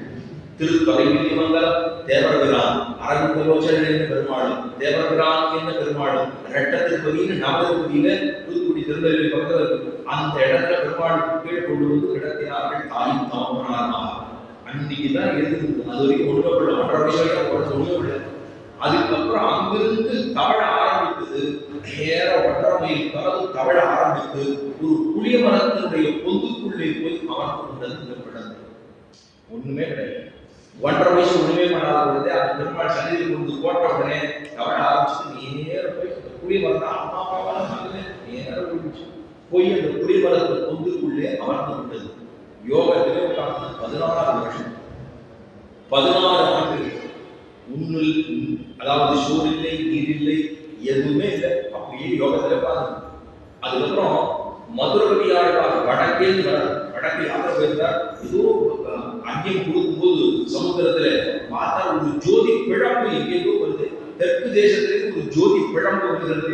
எங்க வருதுன்னு தெற்கு நோக்கி வரார். வடக்க போறவர் தெற்கு நோக்கி வரார். மதுரை இருக்கா, திருநெல்வேலி இருக்கா, வாழ்வார்கள் இருக்கா. அதான் இந்த புளியம்பொருள் ஜோதி, அவ்வளவு ஜோதி. ஏன்னா பெருமாளுக்கு இருக்கக்கூடிய சேனை உதவியான்னு சொல்லக்கூடிய விஸ்வக்சேனர், அந்த விஸ்வக்சேனருடைய அம்சமே தான் நம்மாழ்வார் அவதாரம் பண்ணினார். கண்ணனுடைய அவதாரமாகவே தான் நம்மாழ்வார் அவதாரம் பண்ணினார். திருக்குறுங்குடியில் இருக்கக்கூடியதான வடிவழகை நம்பியுடைய அவதாரமே தான் நம்மாழ்வார் அவதாரம் பண்ணினார். உண்ணும் சோறு கண்ணனா, வருகையில் கண்ணனா, தின்னும் மெத்தலையும் கண்ணனா, எல்லாம் கண்ணனாக அவதரித்திருந்தவர் நம்மாழ்வார். அப்பதான் அவர்கிட்ட இவர் முடிச்சு பார்க்க மாட்டேங்கிறார். அப்படியே யோகத்தில் இருக்காரு. உசுறு இருக்கா இல்லையான்னு தெரியலையே அப்படின்னு மதுரையாழ்வாருக்கு சந்தேகம் ஏற்பட்டது. உடனே பக்கத்தில் இருக்கக்கூடிய ஒரு சிறிய கல்லத்துக்கு பக்கத்தில் போட்டா ஏதாவது முடிச்சு பார்க்கறாரு. நம்ம எல்லாம் சத்தமே வகையாக முடிச்சு பார்ப்போம். 6 வராது. யோகத்தில் உட்கார்ந்து விட யோகம்னு ஒரு பேர் வச்சிருக்கு. உட்கார்ந்து அக்கப்பக்கம் யார் வராங்க சத்தம் வருதை கேட்டு மேல கோயில் தீவிரத்தை நினைப்பாரு. இப்பெல்லாம் சொல்லி உட்காந்துருக்கும். இது வச்சிருக்கேன் சத்தம் கொடுத்தா பாரு, அதை நிறுத்திடும். அப்படிமா நம்மளுடைய யோகம் அவ்வளவுதான். அவர் யோகத்துல கல்லே போனா கூட எங்கேயோ அப்படியே இருந்தார். அதுக்கப்புறம் ஒரே ஒரு வார்த்தை, சித்தத்தின் வயிற்றிலே சிறிய இருந்தால் ரத்தத்திற்கு எங்கே கிடக்கும் ஒரு கேள்வி கேட்டார். மதுரவியாளர் சித்தத்தின் வயிற்றிலே, இந்த ஜீவாத்மாவுடைய வயிற்றுக்குள்ளே சஞ்சார மண்டலத்திலே ஒன்று பிறந்தால் அது எதை வழியாக பற்றிக் கொண்டு எங்கே வந்து சேரும், எங்க போகணும்? ஒன்றுக்கு பிறந்த லோகத்தோடு ஜீவாத்மா பிறந்தன ஜீவன் எங்கு போய் கடைசியிலே சேர்க்கிறது? ஆறுகள் எல்லாம் சேர்ந்து எப்படி நதியிலே, அதாவது சாகரத்திலே கலக்குமோ அதுபோல ஜீவாத்மாக்கள் பிறந்ததெல்லாம் கடைசியிலே சேர்ந்து கடலாகத்தான் இருக்கும். எப்படி ஜீவாத்மாக்கள் எல்லாம் பிறந்தால் கடைசியிலே பெருமானுடைய திருப்பிகளுக்கும் சேரணுமோ, அப்ப இதுதான் நீதியா, இதுதான் கணக்கா, இதுதான் விதியா, இதுதான் முறையா அப்படின்னு கேட்டபோது சித்தத்தின் வயிற்றிலே சிறியது பிறந்தால் எதை தின்று எங்கே கிடக்கும், எதை வழியாக பற்றி கொண்டு எங்கே போய் சேரும், இதுதான் கேட்டு. உடனே அப்பதான் வாய் திறந்தார். அத்தை தின்று அங்கே கிடக்கும். எவன் எம்பெருமானுடைய திருவடிகளையே உபாயமாக வழியாக பற்றிக்கொண்டு அவனுடைய திருவடிகளையே போய் சேரும் அப்படின்னு பதில் சொன்னார். அப்பதான் இவருக்கு மூச்சு வந்து இவர் உயிர் இருக்கு, இவர்தான் பெரிய ஞானியாக இருப்பார்களோ அப்படின்னு சொல்லிட்டு அதுக்கப்புறமாகத்தான் ஆரம்பித்தார் பிரபந்தங்களை. திருவிருத்தம் 100 பாசுரம் பாடினார். பெரிய திருவிருந்தாகி 87 பாசுரங்களை பாடினார். திருவாசகம் 7 பாசுரங்களை பாடினார். திருவாய்மொழி 1032 பாசுரங்கள் சாமவேத சாரமாக சாந்தோக்கிய உபனிஷத்துக்கு சமமாகத்தான் இந்த பாசுரங்களை எல்லாம் பாடி முடித்தார். கடைசியா அவருக்கு இருக்கக்கூடிய பெருமையை தெரியுமா? மற்ற ஆழ்வார்கள் போல் அல்லாமல் இவருக்கு பெருமாளை திருமோகூர் காளமேகம்ன்றான் ஒரு பெருமாள் தெரியுமா? மதுரைக்கு பக்கத்திலே திருமோகூர்னு பெருமாள் இருக்கார். சக்கரத்தாழ்வார் சொன்னா எல்லாருக்கும் பெருமையா தெரியும். வியாழக்கிழமை அத்தனை தூரம் பிரசித்தியா இருக்கிற சக்கரத்தாழ்வார். அந்த திருமோகூர் ஆத்தர் காளமேகத்திரான்ற பெருமாள். அந்த பெருமாள் தான் இவருக்கு வழித்துணை காட்டுறார். அச்சிராதி மார்க்கத்திலே பெருமாளே இவரை கூட்டிட்டு போறார். யாரும் அதை பார்ப்பதான் கிடையாது. அச்சிராதி மார்க்கத்திலே இவருடைய ஆத்மா அந்த அச்சிராதி மார்க்கத்துல போறத ஆழ்வாரே பார்க்க முடியா பண்ணி இந்த ஆழ்வார் பார்த்து பார்த்து நேர போய் சீமை கூட்டத்திலே சென்று கிட்டினாருங்கிற பெருமை இந்த ஒரு ஆழ்வாருக்கு மட்டும்தான் உண்டு. சூழ்ந்தகன் நாட்டில் இருந்த பெரும் பழையோ, சூழ்ந்ததன் பெரிய பரமல சோழியோ, சூழ்ந்ததன் பெரிய என் அபாவர சூழ்ந்தாயே சொல்லி பெருமாள் அபாவரச்சூர் அரியை அயனை அரையலத்தி அபாவத்து விடுவத்த குருகூச்சடகோபன் அபாவிலந்தாதிகளால் அவையாயிரம் முடிந்த அபாவிலந்தாதி இப்பத்தறிந்தா பிறந்தால் உயர்ந்தே சொல்ல பெருமை பெருமாளாலேயே அச்சிராதி மார்க்கத்தை காட்ட பெற்று அவராலேயே அழைத்துக் கொண்டு சீவை கூட்டத்தை சேர்ந்து பெற்ற பெருமை நம்மாழ்வார் ஒருவரையே அந்த பெருமடைத்தவர் நம்மாழ்வார். அப்படிங்கிற ஆழ்வார்களுக்குள்ளே தலைவர் அவருக்கு சரணாகதர்களுடைய தலைவர். நமக்கு பகவானை சென்று விட்டுவதற்கு வழிகளை சொன்னவர் ஆழ்வார். அவருடைய வழியில தான் எல்லாரும் தெற்குருகூர் சடகம்னு சொன்னோம்னா தெற்கு பக்கத்துல எல்லாரும் பாஷங்களை செய்யும் தெற்குருகூர் சடகம் வரும். எல்லாரும் சேர்ந்து கை கூட்டுவார்கள். அந்த தெற்குன்னு சொன்னா நம்ம பொதுவா தெற்கு தெற்கு பக்கத்துல ஆழ்வார். நம்ம ஆழ்வார் நமக்கு ஆழ்வார் தெற்கு பக்கத்துல இருக்கக்கூடிய ஆழ்வார் தெற்குருகூர் அப்படின்னு சொன்னோம்னா நமக்கு அவரை கை கூப்பணும். ஆழ்வார் இங்கிருந்தே கூப்பிக் கொள்ளலாம். அவ்வளவு பெருமுடைத்தவர் ஆழ்வார். அந்த ஆழ்வாருடைய திருவிழர்களுக்கு பல்லாண்டு பாடிக்கொள்வோம். அந்த ஆழ்வாருடைய சிஷ்யர் தான் மதுரகவி ஆழ்வார் அப்படின்னு இருந்தார். அவர் தான் வந்து இவரை கண்டுகொண்டதே அவர் தான். அப்படிங்கிற ஆழ்வாருடைய திருவிழைகள் பல்லாண்டு பாடிக்கொள்வோம். இப்பொழுது கொஞ்ச நேரத்தில் அடுத்து பண்டிதன் என்று சொல்லப்படுவதிலே வேறாரெல்லாம் சேர்க்கிறார்கள். இதுதான் அந்த விதுரர் அவனுக்கு சொல்றார். விதுராட்டனுக்கு ராத்திரி கூட தூக்கம் வரலைன்னு சொன்னா இந்த காரணங்கள் எல்லாம் சொன்னான். இப்படி எல்லாம் இருந்தா இப்படி எல்லாம் இருக்கணும். நீ உன்னை மாற்றிக்கொள்ள வேண்டும். நீ ஒரு வித்வானாக இருக்க வேண்டும். நீ ஒரு பண்டிதராக இருந்தாயெல்லாம் உனக்கு மனக்கலக்கம் ஏற்படாது. நீ இதெல்லாம் பண்ணணும்னு சொல்லிடுறார். பண்டிதனுக்கு மற்றொரு அழகு சொல்லுகிறார் விதுரன். அவர்கிட்ட விருதுராட்டனை சொல்றார். ஆரிய கர்மாணி ரஜ்யந்தே பூதி கர்மாணி குர்வதா ஹிதஞ்ச நாத்யா சுயந்தி பண்டிதா பரதரேண்ட என்று இந்த ஒரு ஸ்லோகத்தை சொல்கிறார். இதெல்லாம் உத்தியோக பருவத்தில் சொல்லப்பட்டதான ஸ்லோகம். அதுதான் விதுரர் சொல்றார். ஆரிய கர்மாணி ரஜ்யந்தே பூதி கர்மாணி குர்வதா ஹிதஞ்ச நாத்யா சுயந்தி பண்டிதா பரதரேண்ட. ஆரிய கர்மாணி, ஆரியன் அப்படின்னு சொன்னா பெரியவர்கள், நம்முடைய முன்னோர்கள், நிறைய மெத்த படித்தவர்கள், ஞானம் உள்ளவர்கள், ஞானிகள், அவர்கள் எல்லாம் உபாசகர்கள். அவர்கள் எல்லாம் சொல்லுகிற வழியிலே தான் நாம் நம்மை தயார்படுத்திக் கொள்ள வேண்டும். என்றாட்டா நீ இதெல்லாம் பண்றேன்னு தெரியல. அப்படி இல்லாதபடினால்தான் உனக்கு இவ்வளவு சஞ்சலம். நீ உன்னுடைய பிள்ளைகளையே பார்க்கிறார். ஒரு நியாயத்தோடு நீ யாரை பார்ப்பதாக தெரியவில்லை. உன்னுடைய பிள்ளைகள் வாழ்ந்து போக வேண்டும், ஆண்டவர்களுடைய பிள்ளைகள் அழிந்து வடிந்து போக வேண்டும்ங்கிற ஒரு ஆசை தான். அது பேராசைகள் தான். அந்த எண்ணம் உனக்கு வரக்கூடாது இல்லையா? அப்ப நீ ஆரிய கர்மாணி, நீ பல ஞானிகளுடைய பேச்சுக்கு சொற்பட்டவராக நீ இருக்கவில்லை. அப்படி இருந்தா பண்டிதர்களாக இருக்க முடியாது. பண்டிதன் என்று சொல்லுபவன் பெரியவர்கள். அதைத்தான் மணவாழ்வார்கள் சொல்லுவது முன்னோர் ஒழிந்த முறை தப்பாமல் கேட்டு. முன்னோர்கள் என்ன சொல்றாங்களோ அவர்கள் கெட்டு போறதுக்காக ஒரு நாள் சொல்லிட்டு நம்முடைய முன்னோர்கள் நம்மளை போய் சில வேலை சொல்லுவாங்க. என்னுடைய எங்களுக்கு இந்த வீட்டில் இப்படி எல்லாம் நடக்குது, அப்படி இதெல்லாம் எதுதான் நடக்குது தெரியுமா? இதெல்லாம் வந்து பெரியவர்கள் சாப்பிட்டு போட்டா பித்துக்கள் எல்லாம் ஒரு நாள் சாபம் ஏற்படணும். அவன் நம்ம வீணா போயிடும் சொல்லணும். இன்னைக்கு யாரா இருந்தாலும் மனதளவில் நம்ம எந்த சங்கடமாக இருந்தாலும் ஏதா இருந்தாலும் அவர்களுடைய மனது நோகும்படி ஒரு வார்த்தை சொல்லிட்டோம் சொன்னா அந்த மனது அவர்களுக்கு கலங்கிடுதோ அந்த கலக்கமே நமக்கு கோளாறு ஏற்படுத்தாங்க. ஆனாலே அவர்கள் நம்மளை ஒரு நாள் வசிக்க மாட்டார், நமக்கு சாபம் கொடுக்க மாட்டார். என் வம்சம் போதாமல் சொல்லிவிடும், ஒத்துரை சொல்லப்படும். அதனால முன்னோர்கள் சொன்னது என்னவோ அதை எடுத்துக்கொண்டு நாம் அதன் பிரகாரம் செய்யணும். எதிராட்டால் பண்ணதா தெரியல. அதனால்தான் இவ்வளவு ஆரிய கர்மாணி ரஜ்யந்தே, அது செய்வதாக தெரியவில்லை. அப்ப முன்னோர்களை முதலாக கொள்ள வேண்டும் அப்படின்னு அதுல இன்னொன்னு கர்மங்கள் எதுக்கு இந்த உலகத்தில் இருக்கக்கூடிய கர்மங்களை நாலா பிரிச்சுக்கலாம். ஒண்ணு உயர்ந்த செயல்கள் பண்ணலாம், இன்னொன்னு தாழ்ந்த செயல்கள் பண்ணலாம். ரெண்டு விதம் தான். ஒண்ணு உயர்ந்த செயல், நம்முடைய கர்மம்னு சொல்றது உயர்ந்த வித்தைகளை கற்றுக்கொண்டு உயர்ந்த விஷயங்களாக பண்ணலாம். ஒரு பிரசாத சமயம் அப்படின்னு சொன்னாலே அதுல பண்றதுல விதம் இருக்கு, அது அடைவதில் பலன் இருக்கு. இப்போ உயர்ந்த விஷயங்களை செயல்களை செய்வதனாலே ரெண்டு விஷயம், உயர்ந்த அவுட்புட் வரும். நல்ல விஷயங்களை பண்றதுனாலே நல்ல கர்மங்கள் ஏற்படும், நல்ல புண்ணியங்கள் ஏற்படும். இதுதான் முக்கியமான நடக்கும். உயர்ந்த செயல்களை செய்து உயர்ந்த பலனை பெறுவது ஒரு வழி. சரி, மற்றொன்று உயர்ந்த பலன்களை செய்து தாழ்ந்த பலன்கள் கிடைக்குமா? அது கிடைக்க போதே கிடையாது. சில நேரங்கள்ல கிடைக்கலாம், அதை எடுத்துக்கொள்ளக்கூடாதுன்னு சொல்றாங்க. முதல்ல உயர்ந்த கர்மங்களை செய்து உயர்ந்த பலன்களைத்தான் நாம் பெற வேண்டும். இதுக்காக சொல்றேன் அப்படின்னா, சரணாகதி என்பது, பெருமாட்ட சரணாகதி என்பது எம்பெருமானுடைய திருவடிகளை போய் அடைவதற்காகவே தவிர ஏதோ எனக்கு லோகாந்தரமா ஒரு ஐஸ்வர்யாத்தியாக ஒரு பலன் வரணுங்கிறதுக்காக இல்லையே. பெருமாளுக்கு போய் பண்றேன், எதுக்காக பண்றேன், எனக்கு நல்லா இருக்கும் அப்படின்னு என் மனசு ரொம்ப நல்லா இருக்கும், மனசு ரொம்ப திருப்தியா இருக்கு, அதனால பண்றேன். பெருமாள் மனசு திருப்தியா இருக்கும், அதுதான் முக்கியம்.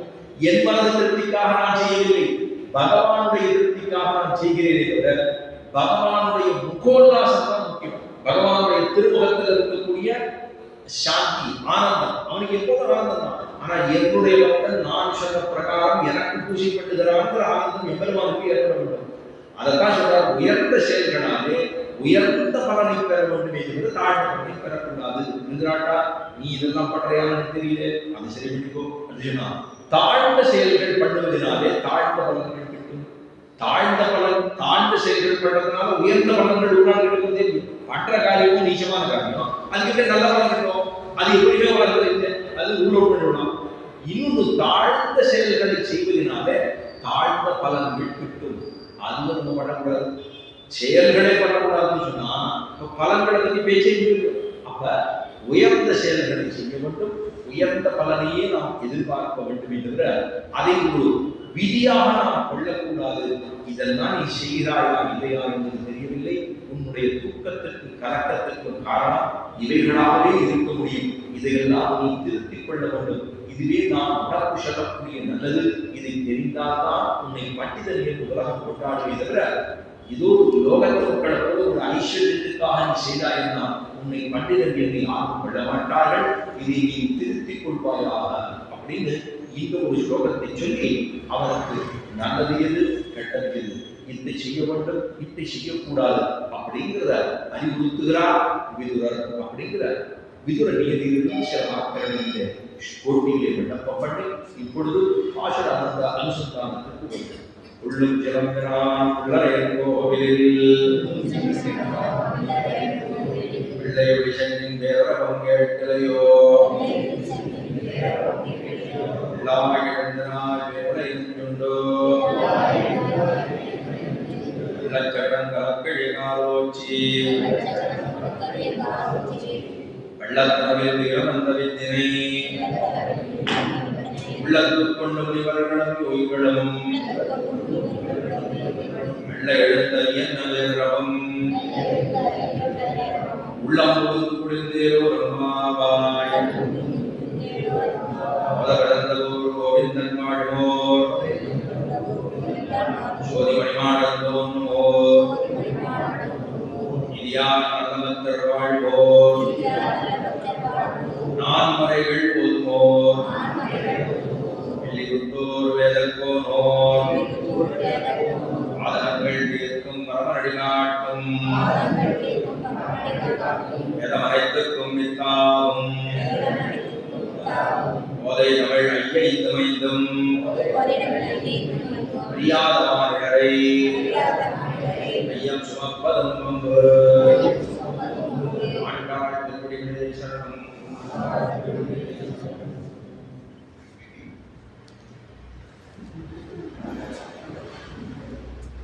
Thank you.